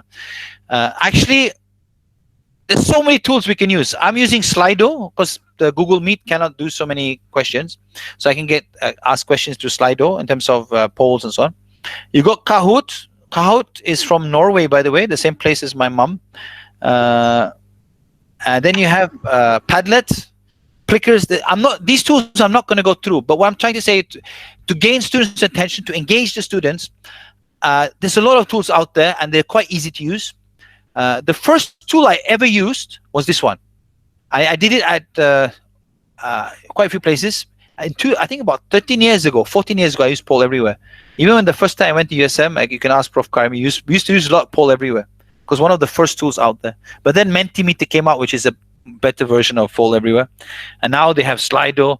I've been away a bit of Woo Club. I'm going to try Woo Club tomorrow with you. I'm trying Slido today with you. They got Flippity, very interesting. You can do Want to Be a Millionaire. And Padlet, which can capture people's experiences, share their projects and so on. Plickers is for people that don't have phones. You can do it through QR code. So a lot of tools you can use. And that's not part of my webinar. But what I'm saying to you is in terms to engage the students today, whether it's online or face-to-face or blended mode, there's so many tools to try out there. And if you ask me, there's one tool that has become the de facto tool to engage and also gamify. Unfortunately, it's Kahoot. People have been some overdose. I think when I go back to IME, a lot of people are overdose of Kahoot. But Kahoot is one of those tools that is very popular to engage. Okay, and then besides engagement tools, you have video animation tools. Somebody already mentioned Powtoon. You got VideoScribe, you got Byteable, you got Platogen, you got Go Animate, which is commercial. Right? Movely. A lot of people still use Powtoon to do. And see, these tools, this is the problem I have. I've attended a lot of webinars the last 3 weeks, 4 weeks. They show you hundreds of tools. Unfortunately, these tools are good for fluff. I mean, the beginning part, maybe introduction part, sharing knowledge. But when you go to your subject matter, and it goes in, but they are all still exceptional tools to design an attention grab. You want to gain students' attention. Say that I'm teaching medicine. I'm talking about corona. I could create a video production in Powtoon, 1 minute video about the latest facts about corona. You know, how many people died in the US, how many people is dying. So you can create quickly, and that's where tools like Powtoon becomes very powerful. You can create these videos very quickly in these kind of tools. Okay, so there are two tools. You have the engage presentation tools. So I'm going to focus on tomorrow. I'm just going to focus on one tool. I'm going to spend 2 hours on how you can design awesome things just in PowerPoint. I'm not saying it's the best tool, but unfortunately, I think nearly 100%, 99% of all academics use it. So let's see what we can do with it, okay? But there's a lot of tools that you can try out. And I think Prof. Karim will be sharing some of these tools. He's already done, and he'll probably do more. There's a lot of tools to engage. And there's also a lot of video animation tools. These are just some, but these are very common tools, okay? So before I go to learning outcomes, is there anything else you guys want to share regarding tools and your experience with tools? Tools, too much tools, or? So Prof. Karim says WooClap is a good alternative to Mentimeter, okay? Prof. Karim again is active, suggesting Google Slides. He's going to do a webinar soon anyway, so he'll be sharing from all this, okay? Canva is superb, worth to subscribe, but a bit expensive, okay? Okay. Marcela says, good internet width, otherwise a failure. Yeah, okay, interesting. What else? As you can see, there's a lot of tools out there. You should not be discouraged, but I'd always recommend try one tool and make it work for a few webinars. Don't get into too many tools. You need people like Prof. Karim, maybe me and Dr. Amira, or people from other people from UM to advise you, to link you to a tool. But most of these tools are quite easy to use, so you don't need to worry. Once you have identified a good tool, using them is not difficult. Prof. Jai, she knows that. She's tried a lot of tools, including Plickers. You ask if you want to use Plickers, you see Dr. Jai. She knows how to use Plickers, which is using QR code. 5 tools enough. Prof. Karim advice is 5 tools enough. Okay. We talk about tools. If you ask me, when you're getting in, how many? Okay, I want to ask you, how many of you are actually getting into online learning for the first time? Can you, anybody says no? I mean, yes. How many is the first time you're getting into online learning? Is this the first time you're getting into online learning, or you've been doing it a lot? Because this is my advice. Okay, no, you're done. This is not the first time. My advice in general, there's only a few tools you actually need to get into online learning and do very well. You need to have a webinar tool, because obviously. So here we're using Google Meet. You have Zoom, you have Centra, you have WebEx. I don't know if Centra still exists. I used to use Centra, but these are the core tools: Zoom, Google Meet, and StreamYard is another one, but not many people use. But I think Zoom, and most people are using Zoom now, Google Meet, and maybe WebEx. Prof. Karim, any other tools that we add for webinar I recommend to use? You can use Facebook again. Yeah, Facebook Live is okay. You can use YouTube. I think Facebook Live is pretty good, but it's limited. But it's not. I like Facebook Live. It's because they have the poll. I like to do a lot of polls, and you can do it quickly. Ad hoc, you just create the polls. In Google Meet, you cannot do polls. It's not embedded in the tool, which is quite weak. Okay. Oh yeah, Microsoft. Sorry, Microsoft. Microsoft Teams. Yes, you can use Microsoft Teams. In most universities, public universities in Malaysia use Microsoft Teams. Thanks, Sham Samir. Marcela says also need to overcome digital learning barriers and prepare Plan B. Okay, cool. Okay, Jai says can share with Facebook. Facebook Live is good. I think Facebook Live is going to launch a new version soon. Oh, they already launched it. I tried it out. There was some bugs with the video, but it's pretty good. Okay, so a lot of tools we can use. Okay, so that's tools. A lot of tools, but as I said, we're going to focus on today. We're going to focus on design for the next 40 minutes before I'm done, and then tomorrow we're going to focus on PowerPoint and what we can maximize with that. Okay. So the second thing we talked about gain attention is learning outcomes. Learning outcomes is important, but one of the challenge of learning outcomes you need. It's something that required from MQA. It's a good to have learning outcomes because it allows you to relate it to Bloom's taxonomy, which every academic must follow according to MQA. But the question is how to make it exciting to students. One way of doing is you can see the outcomes is written. This is a typical way outcomes are written. Another way is to convert your outcomes into questions. I mean, you have your learning outcomes for MQA and for the teachers to understand what they need to teach, but you convert your learning outcomes to questions for your students. So instead of saying, clarify what students need to learn from the learning outcome, you're asking how to write learning outcomes, how to make learning outcomes assessment based, how to use action verbs to construct measurable learning outcomes, how to present learning outcomes in at least 2 creative ways. So in other words, I have transformed these outcomes because learning outcomes is designed in a structured mobile. You should be able to do this. People learn better when things are formulated. It's more interesting when it's formulated in terms of questions. So what sometimes you can do is convert your learning outcomes into questions. And the interesting part, when you convert your learning outcomes to questions, you can actually see by looking at the question, is it answerable or not? Is it measurable or not? How to write learning outcomes. Is it measurable? It's very generic. So this is a very generic question. It's not so specific. So it might not be a good question. It might be confusing the students. Now, when looking at it from an instruction point of view, clarify what students need to learn in the form of learning outcomes. Okay. So when you write in the form of questions, it might help you better to actually weed out the bad learning outcomes. Okay. So this is another way is to write learning out in the form of questions, not for MQA, not for the teachers, for the students. Okay. And of course, you need to base on Bloom's taxonomy, and you want to have higher order HOTS, which is create, evaluate, analyze, synthesize, and then you have and apply. I think all these actually are high order thinking skill. And then the lower, they call LOTS, low order thinking skill, is understand and remember. So I don't know the rules now, but last time there was rules that so much has to be high order thinking skills and so much has to be lower order thinking skills in terms of each subject and each topic and so on. So that's something that you guys have to figure out. But you need to have a bit of HOTS, which is high order thinking skills, and a bit of LOTS, which is low order thinking skills. Okay, so that's learning outcomes. And then once you have done the gain attention, you have opened your mind. Actually, in the learning module, some people don't even put the learning outcomes in the content itself. They just have it as separate. So that's up to you. I'm quite. If you ask me, it's the most important. As I mentioned, I think I mentioned, is that students need to get hold of these learning outcomes, and it becomes a learning tool for them. That's something I never experienced. I think if I got on Dean's List without learning outcomes. I could have got on a much higher list if I actually used learning outcomes. At least save me time to study. Okay. So recall prior knowledge. So how do you recall prior knowledge? Okay, associating new information with prior knowledge can facilitate learning process. Okay. So what are the techniques to stimulate recall? Okay, can we have a discussion on that? So how do we stimulate recall? Anyone ideas? While we're doing that, okay, so while we're thinking about how to stimulate recall, Prof. Karim said the essential: Zoom, Google Sites, Google Forms, Socrative, and Screencast.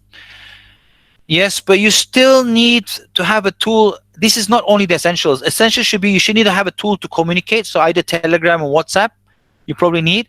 And also you need a tool to present your content. So I'm not sure how good Google Sites or Google Forms. You probably need a presentation tool, and that's usually going to be Keynote or PowerPoint.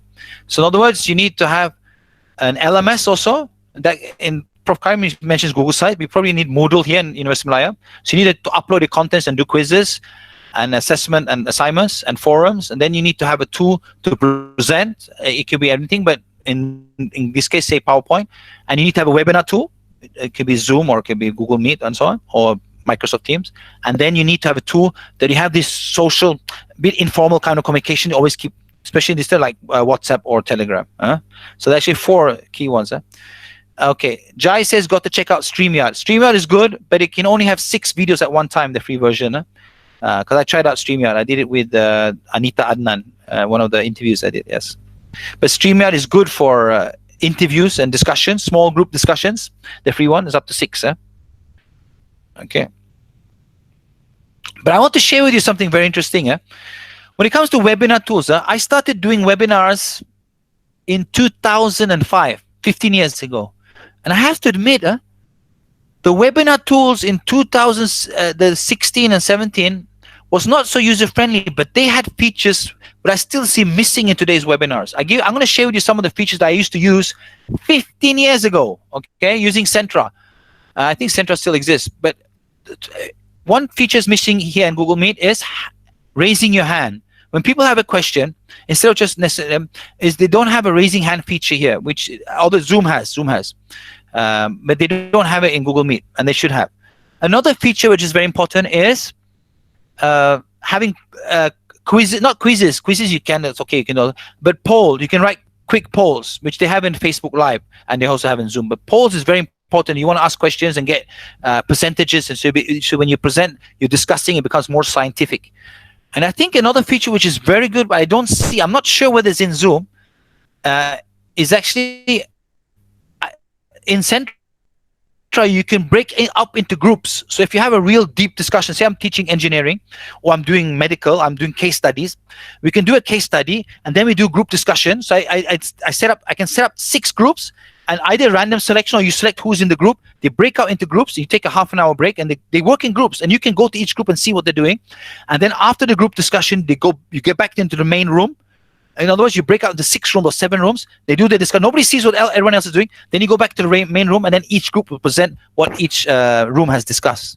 And that's one of the features that I think is really powerful. And I don't see that in Google Meet, but maybe they have that in Zoom. But that's something that was already 15 years ago. So I don't understand why I cannot see these kind of features today, which is 2020. Yeah. Okay. So other tools mentioned here. Shamsuddin said question. Okay. Okay. We go. Okay. Man says Kahoot. Use Kahoot. Abdul Karim, Socrative. He loves Socrative. It's a good tool to do quizzes. Nur Azian post questions. Okay. Irena Yong says use case studies. Critical thinking scenario by Marcela. I always pronounce this word, analogy. Okay. Okay. And Prof. Karim mentioned that I used to use WizIQ. Actually, WizIQ, I got some problems with. WizIQ, I had a lot of problems with, but it's a good tool. But I had problem more on the back end and the front end. Front end is very good. The back end gives you a headache. But I think it may be improved now. Maybe it doesn't even exist. I'm not sure. Elsa, Zoom has breakout rooms. Okay, Zoom has breakout rooms. Okay, thank you, Elsa. Yeah, I think breakout rooms is something very good if you know how to use it. And it has it like you can do random selection of groups, so people get munched up in the group, or you can select who's in each group. But that doesn't work very well if you have 400 or 500 online. But if you have like 40 people or 30 people, sometimes you want to break out in groups and have independent thinking, independent group discussion, and so on. Okay. Marcela says, brainstorm words related to category intended, coordinate all these ideas and come back to the recall. Okay. Man Katab says, only paid Zoom have breaking rooms. Breakout rooms. Okay. Yeah. Zoom is definitely have the commercial version, and of course the free version will not empower you to do all the things, because then nobody will buy the paid version. But yes, I think breakout rooms is a basic feature, and if Google ever listens to my presentation, please have breakout rooms, and please have raise your hands, and please have polls. That's all. That's all I'm asking for. Okay. So Prof. Karim says you can pay $14 per month US for Zoom, and then you'll have your breakout rooms. I'm just interpreting that you'll get your breakout rooms. Huh? Okay. So these are some of the techniques that you can stimulate recall. You can brainstorm ideas, pre-test, share related experiences, anticipate what's coming next. You can have problem solving. You can discuss what they already know, or you can use a variety of media. We mentioned tools like Video Scribe, and one of the easiest ways is actually just to go to YouTube or elsewhere to find videos, short videos, and run it in your presentation, either to stimulate recall or action as an attention grabber. You don't have to always create. Reuse is not a bad idea. Okay. So number 4 is present the new content. Okay. So if you have nothing to recall, then you just present the new content. Okay. So this is very important. You should chunk. Okay, I'm going a bit slower, but you should chunk and organize content. I'll be a bit lecture based for the next 5 minutes.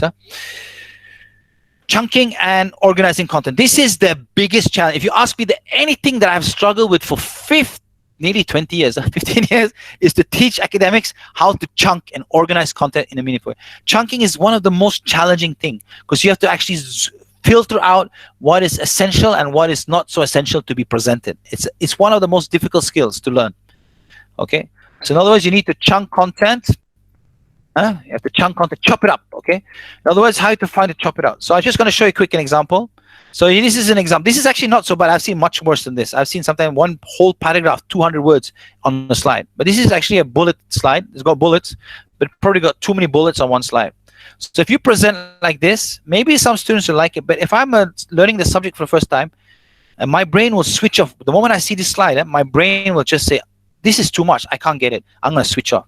And that's one of the powers when you chunk and you design your content. When people look at it, they say, oh, it's like a pizza. Instead of giving the whole pizza, you give them one juicy piece and they'll just eat it. But if you give them the full pizza, they will vomit. And I'll get back to pizza soon. So this is a bad example. So this is an example, the same slides presented in a bit better way. You can use this you can actually have, each one could be a separate slide, but sometimes you want to have all on one slide, it's up to you. But each one could have been a separate slide. But you see it has headers. Here there's no headers, right? You go back, there's no headers here. But here we have headers. You're broken down into subcategories. And you've highlighted the headers a bit better. Another way you could do like this. It's the same thing, but different way. Instead of doing it horizontal, you do vertical.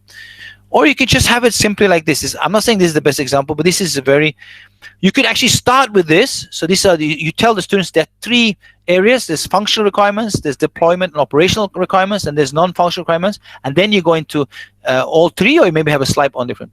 But either way, it's just chunking it, simplifying it, and make it more digestible to learn, to understand and comprehend. You want them to, in Malay, they say, what they say, na ingat na faham. Ingat cukup tak cukup, nak faham cuba. Juga. Faham and ingat. Some people, understanding, you have to understand. In university, any level, understanding is the most important. But also you want to be able to recall it. Some people understand, but just cannot recall it for the exam or when it's necessary. Okay, so this is a drawing I did. I'm very happy with it. I did this drawing for this webinar. So please clap I don't know if you can clap. That's another thing they have. Please clap for me. I drew this. I spent 8 hours drawing this for this webinar specifically. I wanted to have my own drawing on what is microlearning. So can I just get some claps in the, I don't know how you clap in the, I don't know how you clap. That's one of the funny features they had. Facebook Live has that you can put likes and loves. I think sometimes you need to have that. The Google Meet don't allow you to clap. But that's something missing in Google Meet. That's something Facebook Live you can do. You can have a claps and stuff. Okay. So yeah, you have the emojis. Thank you. Clap 100 times. Okay. Thank you very much. Clap. Okay. So this drawing I did specifically for this webinar. When Dr. Amira said that I needed to have something on microlearning, I said I'm going to design my own content. So I drew this. I'll share tomorrow how I drew this. I use the one tool. Okay, so microlearning. What is microlearning? Prof. Karim is a master of this, but I'm going to share my own experience. What is microlearning? So microlearning, I give the example of, you can see the pizza example. Now, if I were to give you the pizza and ask you to swallow in one breath, you will vomit, you will sick, you will, it's terrible. But if I cut it into pieces and I make it nice and juicy, and each one becomes separate pieces, and then you eat it slowly, you digest it, you get good digestion, you feel good, and so on. The same with learning, actually, the same thing. If you give too much, like when you go for conferences, they're just talking for, there's like, it's just too much. I notice every conference I go to, when there's just lectures and talks, after the conference, I got a bad headache. I get a migraine, when I go for conference, if it's only talks, and I have to take medicine and so on. So I ask myself, why is it that? And the same thing with learning if it's not chunked well. So what is content is in small focused chunks. That's the simplest language I found out there that explains what is microlearning. And what it should be learning centric. It usually a micro learning content. This is about chunking. Instead of having a full blown lecture, you convert into e-learning. You have a micro learning content. It's a single. You transform a learning unit into a single learning outcome. So it only covers one learning outcome, or maybe in just a half. It works on, when you talk about micro learning, it should work on multiple devices. In other words, it should be when you create content for micro learning, it should also work on your mobile phone, on your tablet, any device. If it doesn't work on any device, I would not call it micro learning. I mean, it's micro learning in terms of time, but it's not useful for just in time. For corporate, it's so important, and also academic. When you want to learn something, do you want to learn like if I want to learn how to remove the background in PowerPoint and a picture, do I have to attend a 3-day workshop to learn how to remove back? No, I want to get that particular video on how to remove background in my slides. So that's when I talk about, when you do microlearning, your content becomes like that. You can just in time. And microlearning should be short, okay? So actually, I designed this. This is very important, because there's a lot of definition. What is microlearning? How short should microlearning be? Okay, so these are examples. So usually, the one of the craziest one is Udacity. They try to keep a microlearning unit is only 1 minute or less, or about 1 to 2 minutes. But to me, from my own experiences, try to keep it 5 minutes or less. If you can that, I put a smiley. That's a pretty good, in terms of how long it should be, that's a good practice. If you can do 5 minutes, but sometimes you cannot. 5 to 10 minutes is okay, but then you're going to might put people to sleep. Remember, we discussed 3 to 4 minutes is the threshold. But if you can do within 5 minutes, it's pretty good. Your microlearning unit, doesn't have to be, you break apart lecture. And 10 to 15 minutes, some people say up to 50 minutes is microlearning, but I say that's a bit too much. But sometimes you have no choice. The content is so deep and you cannot break it apart. Then you have to learn. But try to keep it less than 15 minutes. If you can keep less than 10 minutes, even better. And if you can keep less than 5 minutes, even better. Less than 1 minute, very few have managed to do that over a whole course, maybe 1 or 2 units. Okay. So why should we use microlearning? It allows flexibility. When the content is short, you can be jogging, you can be waiting for a bus, you can buy now. When you go to even when you want to buy fruit now, they only allow the fruit shops here in Tamantun. Only 5 people allowed to be inside. You're waiting outside there, and sometimes you're waiting 15-20 minutes just to go into to buy some fruits. That period of time can be used to learning from your microlearning content. It has to be relevant, of course. Rapid development. It makes it so easy for the teacher now. Instead of designing a full-blown lecture, I just choose one aspect of the lecture, make it into a microlearning unit. It can do it very fast. It's much cheaper to produce because it can be done very fast, and you're focusing not on everything, you're just focusing on certain aspects.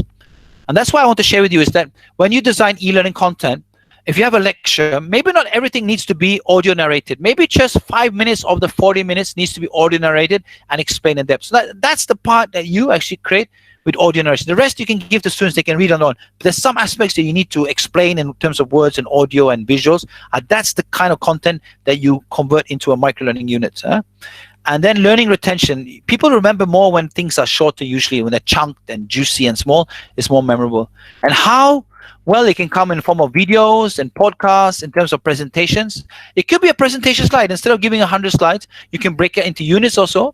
It can be a 5-slide unit, or it can be a PDF file. It can be a microlearning doesn't have to be content per se. It could be assessment in terms of quizzes, a Kahoot experience of 5 questions could be a form of microlearning content. It can come in the form of infographics. It can come in the form of games, gamifying the experience. I already mentioned Kahoot, but it can be a form of the game. There are many others, but these are the most common things of how microlearning can be displayed or experienced. So that's microlearning. So before I move on, anything else you want to add on microlearning? All the claps, okay. Okay, Prof. Karim is sharing his nice content, curated content, craft. Anything else you want to add on micro learning?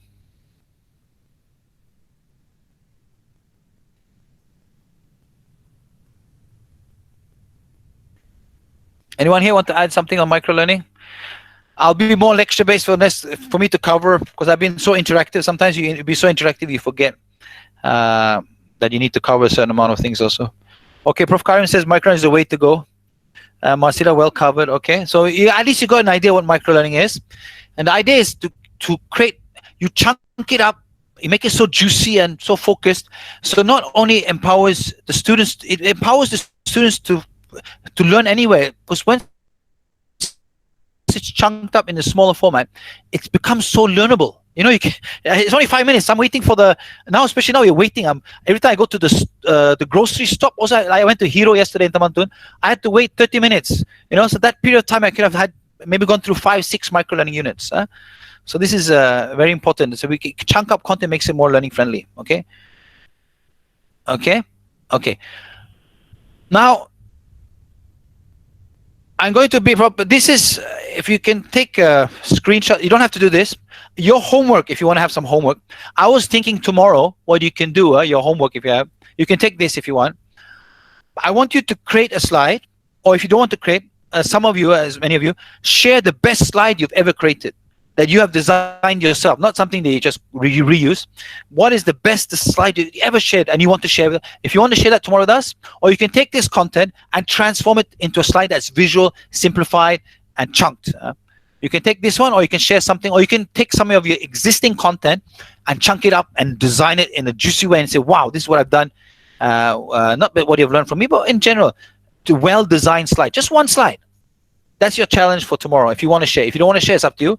But tomorrow, in the beginning of the first 15 minutes, I want you all guys to share what you've done since yesterday, or if you have designed an amazing slide that you've done before, you want to share with us, and share what's so amazing about it, how you design it, and how chunked and juicy and instructionally sound it is.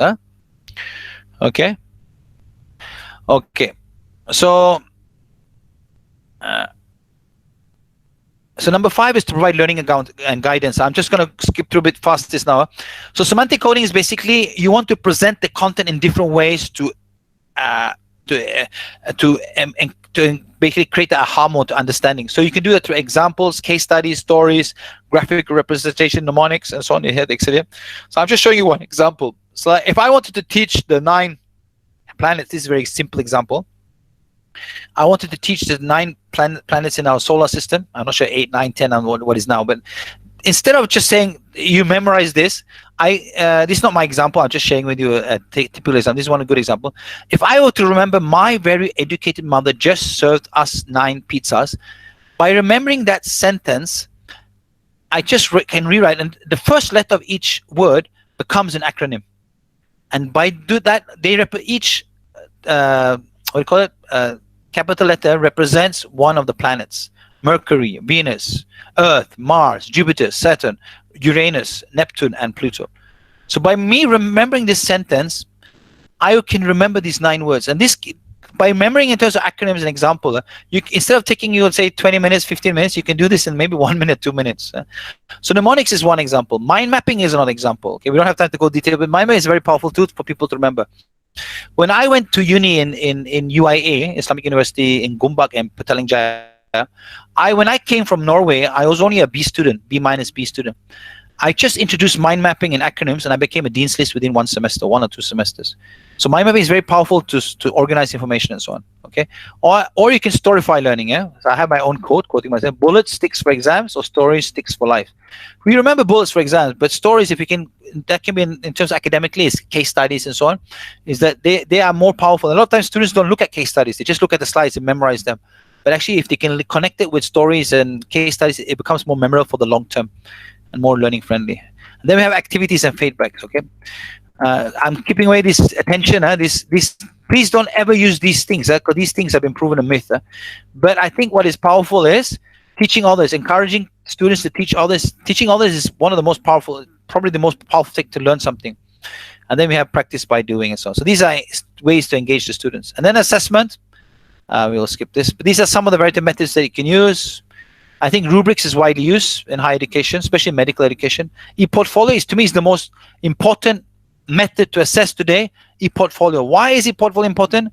Because now we're living in the era of innovation, invention and creation and automation and robotics and so on. So people want to know what students have done, what they have created, what they have designed. So you're not going to see that through quizzes and exam results.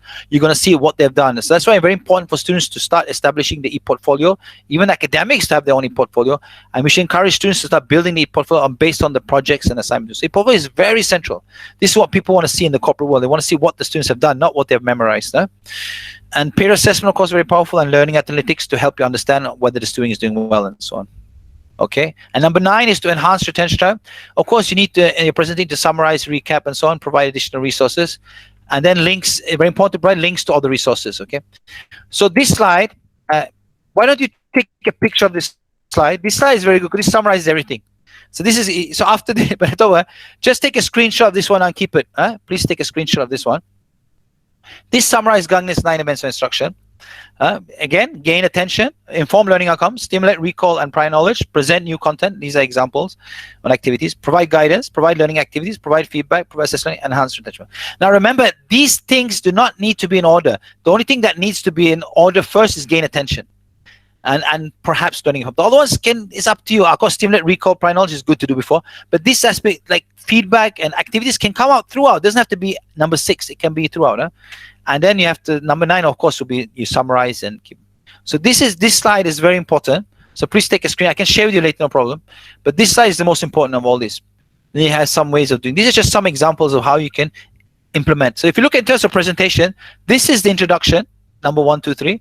This is the real content they're presenting, and this is the assessment, and this is the summary. So it's like a common presentation. Gangnam's 9 event instructions has been presented that way. Okay. Okay. So before we move on, I know this is very intensive, but what is anything else you want to know about Gangnam's 9 events instruction? How that can help you to design better content, better lectures, better tutorials, better talks, anything else you want to add to Gangnam's 9 events, or maybe it's something you want to share before we move on? This is very intensive. Okay.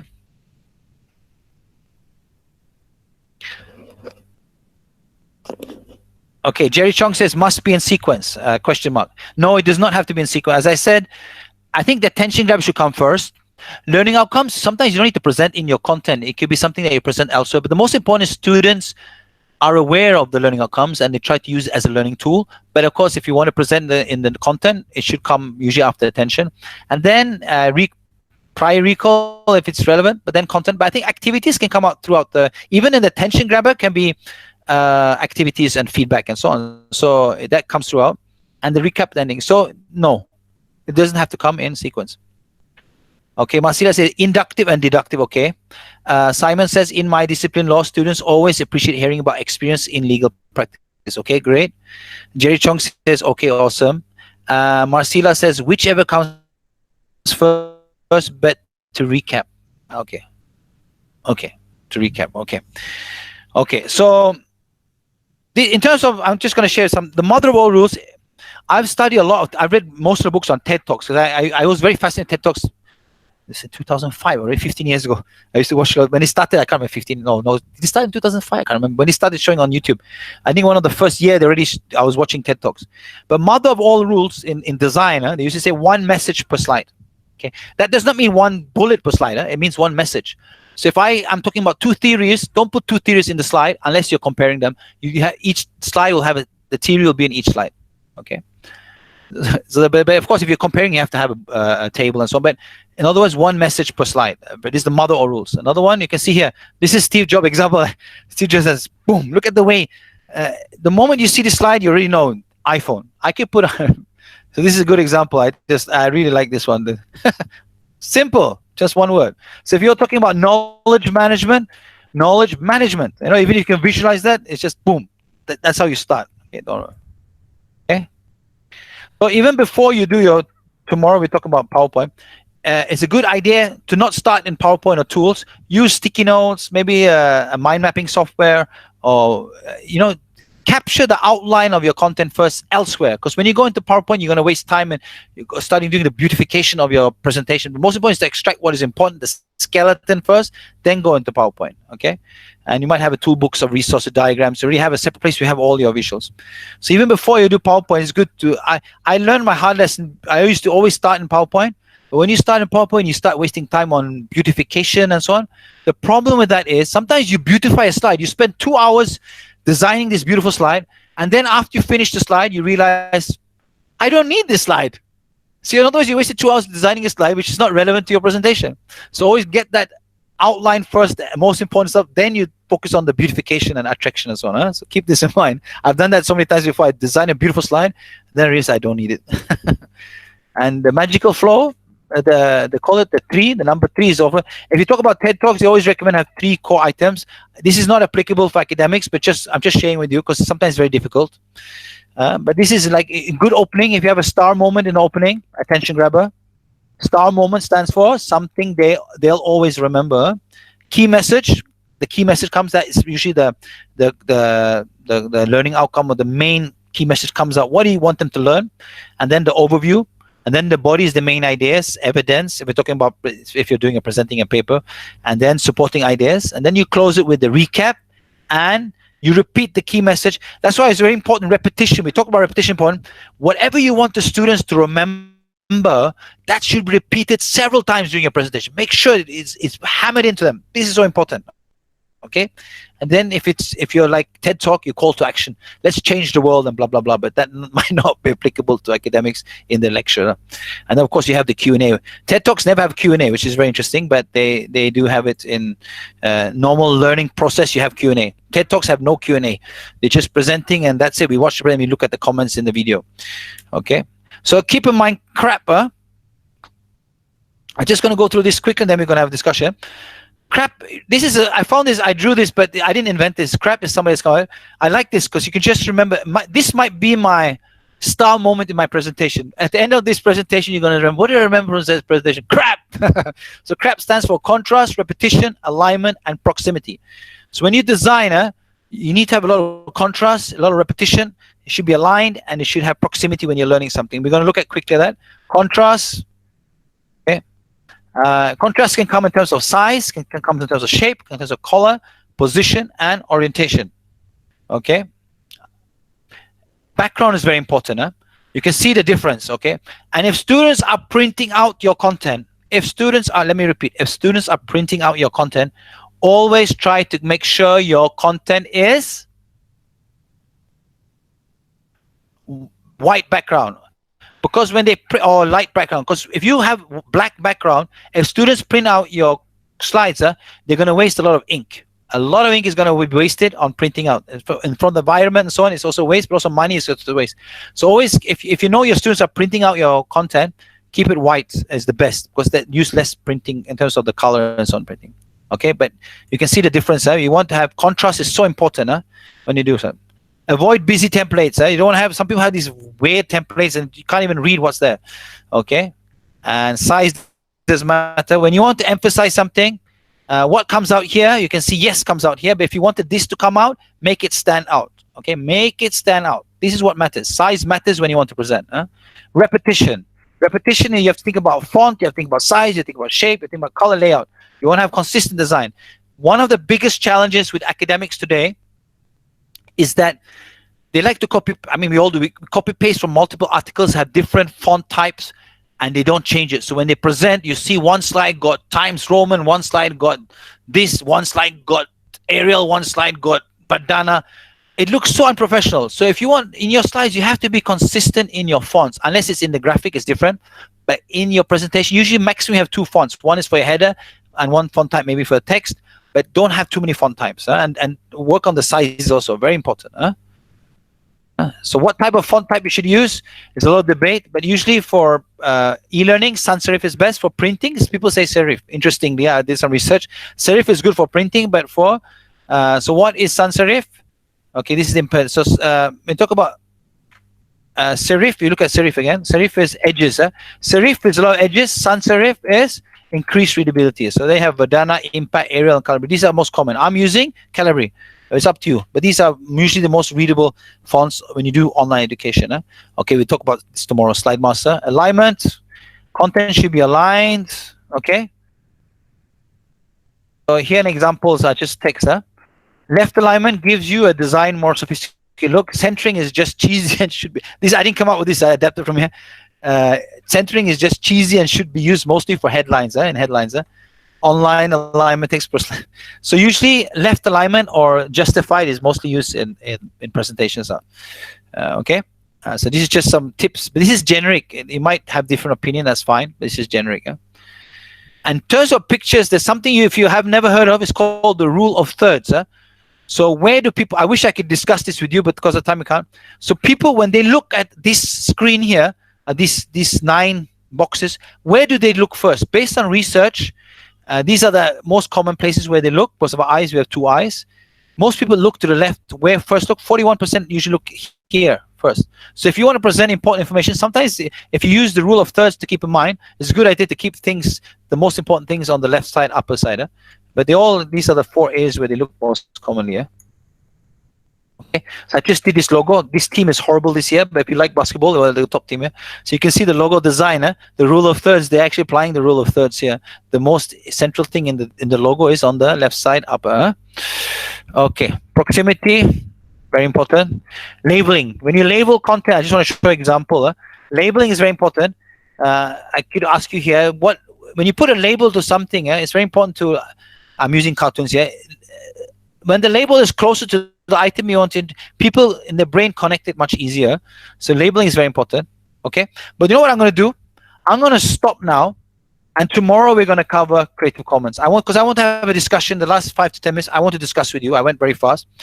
So we're going to talk about. I'm going to push to tomorrow. Tomorrow we're going to talk about also copyright. The first 10 minutes talk about copyright and Creative Commons.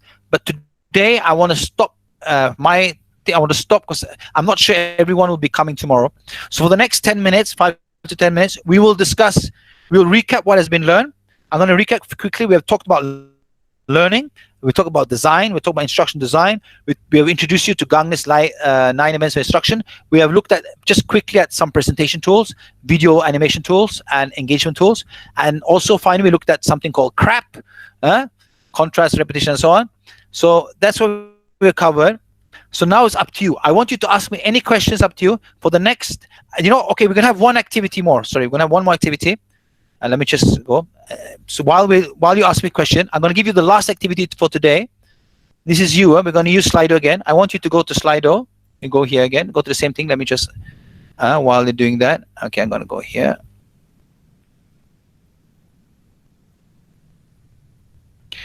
Okay, I'm going to ask you this. Okay, I'm going to go. So please go, keep on going here. I want you to go there. And I want you to tell me what is the most important thing you learned today. What is the most important thing you to do? You go to Slido, and I want you to write what is the most important thing that you learned today. The most important lesson you learned today. And then you can keep on asking me questions also. But I want to know what is the most important. For the last 2 hours, you've been listening to me, and I've been discussing with you. What is the most important lesson you have learned today? So please share that in the Slido, and I'm going to change my view to Slido view. At the same time, for those in University of Malaya, please ask questions in the chat box. Okay, anything what we learned today. And tomorrow I will cover copyright and Creative Commons. Okay, so please go. I'm going to go to Slido now. Let me just unselect that. We'll talk about copyright tomorrow. I do not want to cover that today because that's so important. I don't want you're probably quite exhausted. So I'm going to, now what I'm going to do is, I'm going to stop presenting and I'm going to go to my Slido. Okay, we go. This one thing I find very funny. I need to present again. So let's go to Slido. Okay, I'm going to go here. Okay, sure. It's okay. Hopefully you'll see now. Okay. So do you see? Do you see what I'm seeing? I see a word cloud of what is the most important lesson you learned today. Must see the positive crap. Yes, can see. Okay. So we're looking at a word cloud. Okay. So what are the most important lessons you've learned today? I made in the word cloud. Okay. But please ask questions in the forum. So okay. The most important lesson we see Gangnam's 9 events. That has been our main focus. Lesson, action. presentation arranging, action mapping. 9, with Gangnam's 9 events instruction. I'm wondering if you can change your word cloud into maybe you can copy paste your thing into the chat box also, so we can see in full term sentence. I'm not sure whether you can see that in the word cloud. Can you just post your what you've learned also in your chat box for those who have access to it, for those who are not access? Okay, can you post in the chat box also what you have learned, because now we're looking at it from a word cloud point of view. Action mapping. Okay, Mangai Raju, the most important thing she learned was action mapping. Rabbi Arasak, break presentation into chunking. Okay, so Razak, Dr. Razak need to focus on chunking. Keep it to the point, action pack. Okay, student gain is all about structure and flow. Okay, very good. Chong, Abdul Karim, simplicity is the ultimate sophistication. That's one of your famous statements. Okay, action mapping. Gangnia, careful structuring of lessons by Simon. Ilhami says micro learning. 1 point per slide. Okay, not 1 point. One message. Kaya, you not 1 point. You can have many points, but one message. Okay, Sham Samir, micro learning. Okay, Motem, simplicity. Intan Suhana, engagement. Okay, Shwazila, simplify. Haryanti Azura, action mapping. Jerry Chong, keep it simple. Short and simple. I didn't cover that, but that's a good point, Jerry Chong. Olaupin, and presentation flow. Okay, Lunlik Alen, micro learning. Okay, simple and clear. Olapin. Okay, action map. So you can see. Let's go back to we can see how our word cloud is coming along in terms of word cloud.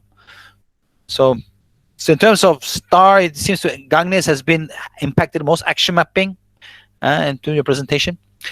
So while we're moving into the last few minutes, I'd like to finish on time. Actually, time is up already. We can go another 5 minutes. We started 5 minutes late. So the important lessons here is, so any questions, okay? Any questions that you want to ask? Okay. Shah Hazlia said, I like learning guidance, okay? Kash Panwar, micro learning holistically. Okay, great. Okay, what else? So in other words, when we use the webinar, if you're using webinar, one of the challenges you're going to have using webinar or doing webinar is, how do you know? Let me ask you a question. How do you know the students engage when you're doing a webinar? How do you know? And how do you know your students are actually attending mentally? They might be, you can see them on the camera, they look like they're following you, but they're actually opening another tab and watching a Chinese or a Korean or maybe a Hindustan movie, or maybe having fun chatting with a friend, but you think they're following you. How do you know that your students are mentally engaged in your webinar? Anybody want to share? How do you challenge? Because this is one of the biggest challenges you're going to have. You might be, you think you're talking to them, but you're talking to yourself, and everyone else is just there, but they're not really there. Okay, polls. Okay, ask questions. Okay, so Raju says ask questions. Shazila says ask question. Polls. Okay, use features like Slido. Okay, great. Chat and response. Okay, so Olan relay or Ola Upin. Chat in response. Li Luan, by allowing them to participate activities. Okay, like polls. Okay, use raised hand function. There's no hand function here, but yes, use the raise your hand function if it's here. Quiz. Okay, but I'll share with you a very easy trick. If you have no skills in online learning, you just know how to switch on your webinar and run your PowerPoint slide and just see the chat box. One of the easiest way to get everyone engaged and give them, they get scared not to be there, is to look at, because you have all the names there in the chat box. You just ask them by name. Say, Raju, what do you think?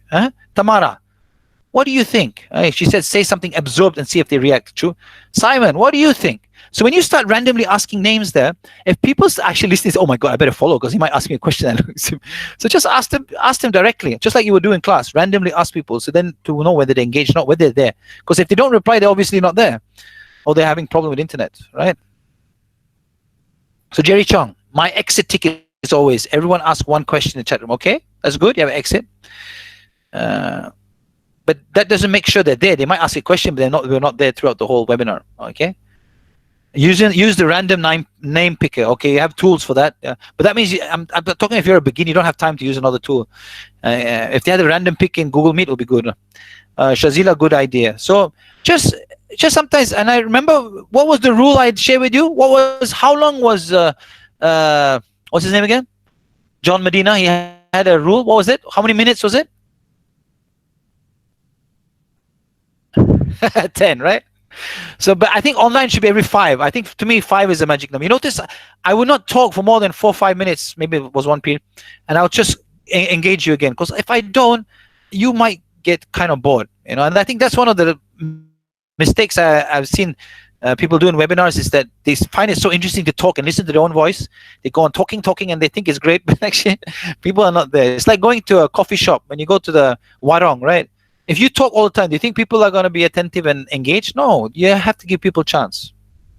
But it's a bit messy. I like the chat because if I give you the video, it'll take a few seconds for people to get the audio right. So sometimes just in the chat box is enough. Because the video thing can get quite annoying if you have like 10 people, then your mic is not muted. So you lose the momentum. So the recording will be available on YouTube. Yes. Okay. So Jerry Chong, Wheel of Names. Yeah, that's a good chain for random name picker. Great. Okay, so thanks for sharing. That's good that you're sharing. So I'm done actually. So if you don't have any questions, let's just look at our okay, simplicity. So simplicity has become the most powerful word. Gangnam has lost its power. So the most important lesson today, based on the word cloud, is simplicity. And then Gangnam 9 and presentation and action mapping. So crap did not stand out. So crap was not mentioned. So crap was not the most sophisticated. That was not my star. I thought my star moment would be crap. It was not. So the star moment seemed to be, the star concept or term was simplicity. Keep it simple, or KISS. Keep it short and simple. Okay. So Dr. Amira, you want to say something? Is she still there? Maybe she's not here. Oh, no, I'm still here. Okay. So you want to say something, Dr. Amira? Maybe you want to. Yeah, well, why don't you wrap up first, and then I'll just give some housekeeping messages. I just wrapped up. You want? All right. Okay. Let me just wrap up in less than 1 minute. Okay. Basically, today we looked at the design. We looked at the I tried to. Okay, no wonder simplicity. My topic is called Simplified. So, but I tried to focus on the core, which is design. We looked at the basic of learnings, how the brain learns a bit by looking at John Medina's 10 rules of learning, brain learning, and we looked at the 10-minute rule. But as I said, online is a bit different. I think 4 to 5 minutes, you should engage your participants some way every 4 to 5 minutes. And then we looked at design. We looked at Gangnam's 9 events of instruction. We looked a bit at Steve Jobs and Bill Gates and how we looked at one message per slide. And then we looked at crap. And then, so that's basically we covered design. We were supposed to cover copyright, but we'll do that tomorrow, copyright and creative comments. But now I want to ask you, I'm not even going to recap it. What was your homework? Can you remember what the homework I gave to you or not? Because I gave it orally. I didn't give it through a visual. Can you remember your homework or not? We still got 82 here. Can anybody say what was your homework again? Or do I have to repeat that? Does anybody can remember your homework? What was your homework for tomorrow? Make a slide or share a slide, an awesome slide, right? The best slide you ever created. That'll be very nice. And then share to you why you think it's so special, how it's been simplified, how it's been visualized. If you can do that tomorrow, that would be homework. Okay, Prof. Kaim, you just choose a slide that you created or create a slide from your own content. If you can transfer bullet pointed slide, it'll be very nice. And I can give you feedback. I'll give you constructive feedback. I'll start with the positive, and then I will slam you, and then I'll end with positive, which is the sandwich technique of. Okay, Dr. Amira, you want to say something? But I also want to say thank you very much, UMM, for you've been awesome participants. Maybe you give a clap for yourself. Awesomeness. And we all were very good participants. And if I've done anything wrong, inshallah, I've not hurt anyone. I would like to thank Dr. Amira for being such an exceptional host, and Azrul for being there. I don't know where he is, but he's somewhere there. He's here somewhere. So so that's it. Huh? So I'll see you tomorrow if you're coming tomorrow. Tomorrow we'll be really going into PowerPoint, looking at that tool, and we'll still talk about design. We'll look at copyright and Creative Commons. And I'm done. I think my 2 hours and 2 minutes is gone or something like that. I mean, active time. Yeah. So anything? So thank you very much, everyone. Yeah, thank you so much, Mr. Zaitwis. So we will look forward to seeing you again tomorrow. So Yeah, for, okay. I have some links here. I'll just share the I didn't, so just okay. I share that. okay, I I think see there's some a links here. request for BM Suju. Maybe one. BM Suju. Yeah. My YouTube channel. No, oh, that's on Facebook. You have to go to my Facebook. I think BM there's a Suju. request that you speak BM Suju before we say goodbye. Oh, assalamualaikum. Bagaimana? Malu lah, saya malu. Tapi inshallah, bila I don't know how to speak in design because I have to prepare. Like I'm going to prepare on how to speak teaching design. But I think I've done on micro learning. But I think the most important, muhim, penting, belum cuba belum tahu. This is advertisement. Remember the advertisement? Belum cuba belum tahu. Okay, So cuba, jangan takut cuba. Cuba. Selepas cuba cakap. Jangan cakap sebelum cuba. Cuba, orang suka cakap. Or what's the word to complain again? In Malay, complain. What's that word? Oh, I forgot.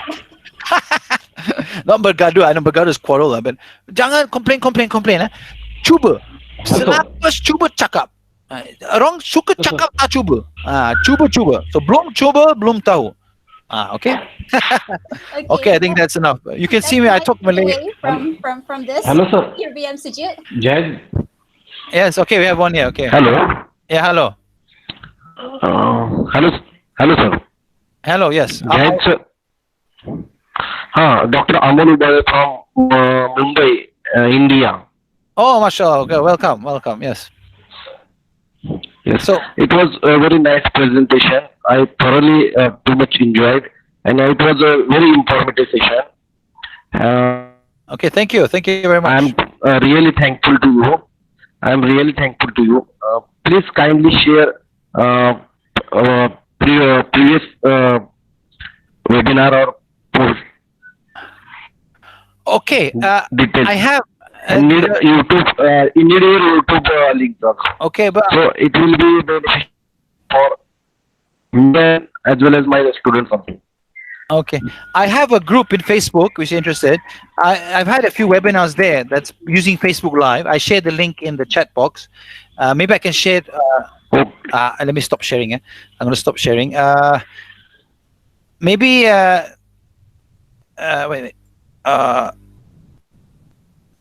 Okay. Hello? Hello? Can you hear me? Can you hear me? Yes, sir. Okay. Yes. Okay, I've done a Yes, few. sir, yes, sir. I've done a few free webinars already in the. I put the link already in the chat box.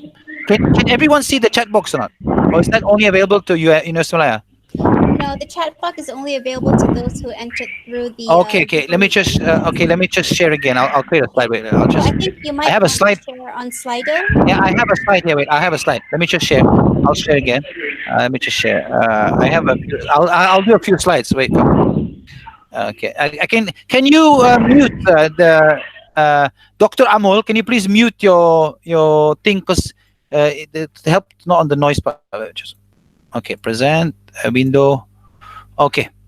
So here are a few things. Let me just share. Okay. I don't want to go there. Okay. This is like a.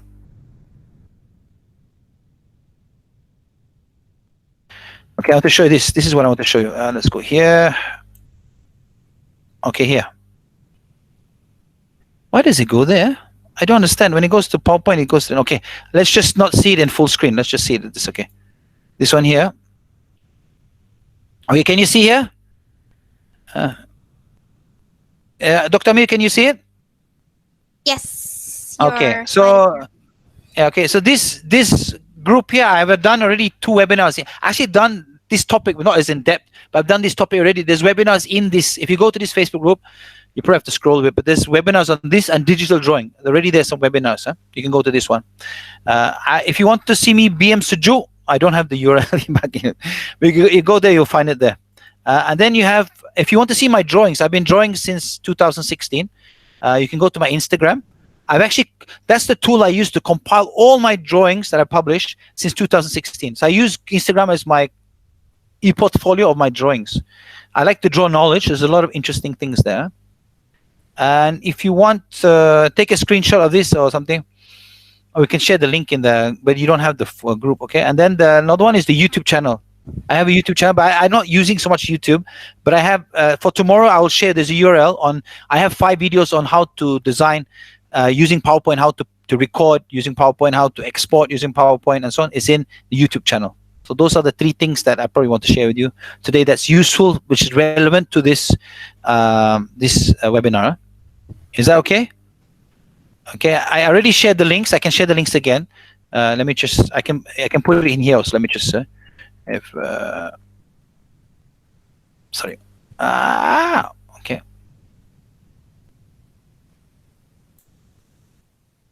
So,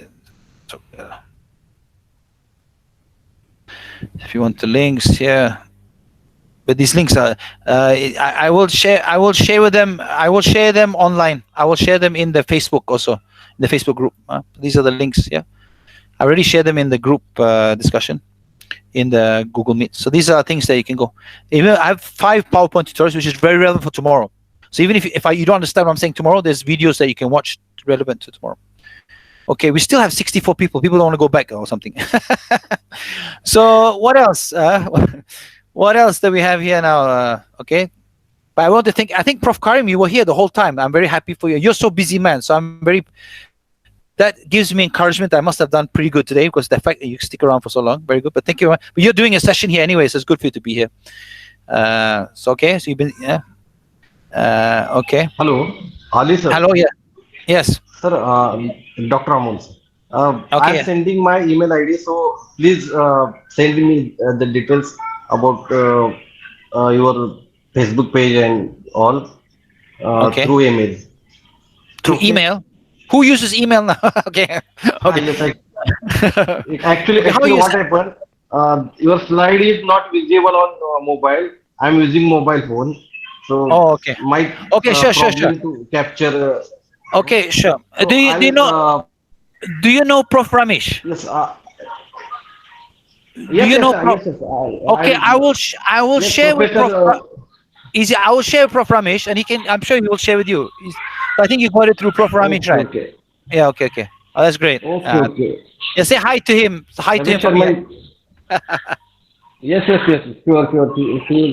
He's my good friend. Thank you.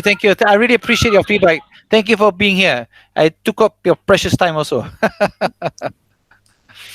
Okay. So, Dr. Amir, you want me to stop sharing or? It's okay. I'll if you are okay, I will take over the presentation and then we can wrap up and meet again tomorrow. Yeah. Please take over. Okay. You want me to mute or you want me to be here still? I think you can mute, but do stay on if you want to. I'm just gonna wrap up really quickly. So I just wanted to thank you actually, Zaid, and also everyone, Prof. Karim, and all of the other participants. I think like you're super active.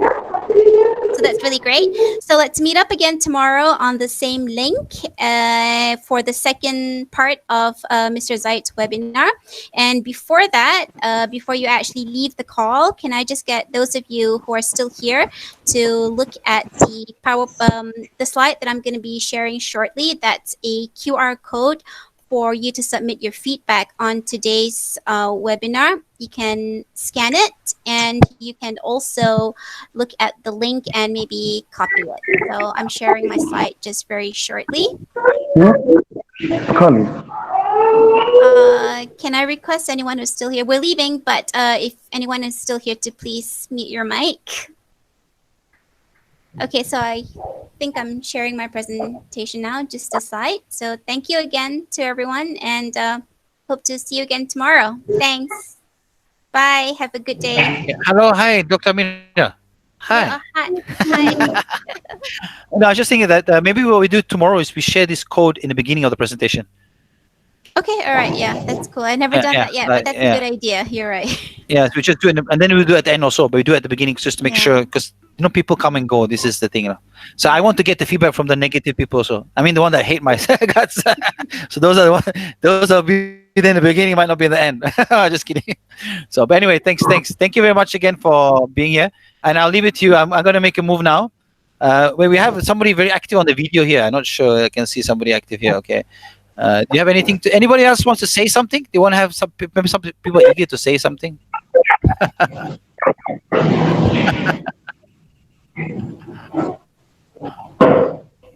Okay. But thank you very much, everyone, and I wish you the best. And hopefully, inshallah, you have a better idea on design. And tomorrow we get into development and see what we can do with our PowerPoint, which is a tool that I've been using for I don't know, maybe 20 years. But there's always better ways to do it. Okay. Okay. Thank you very much, everyone. All the best. Should I kick myself out, Dr. Mira, or what? If you want to, you're free to stay. No, If I you're don't. I don't. Yeah, but yeah. I can. This I don't want to. this thing. So how do you end this thing anyway? How do you end? Well, okay. So basically, we just simply end this thing by clicking on the red phone sign that says "Leave meeting." Oh, but I know.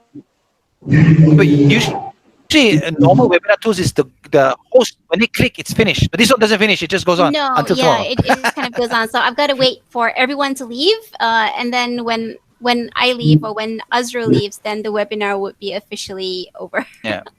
Yeah, it's But I okay. am You going can to edit stop. on. Yeah. I am going to stop streaming now, and also Okay. we are going to start recording as well. Okay. I hope you do some post editing. Okay, but thank Later. you very much, everyone. Okay, thank you very much. All the best. And I'm going to disappear now. I need to get the breathe. I need to drink some water.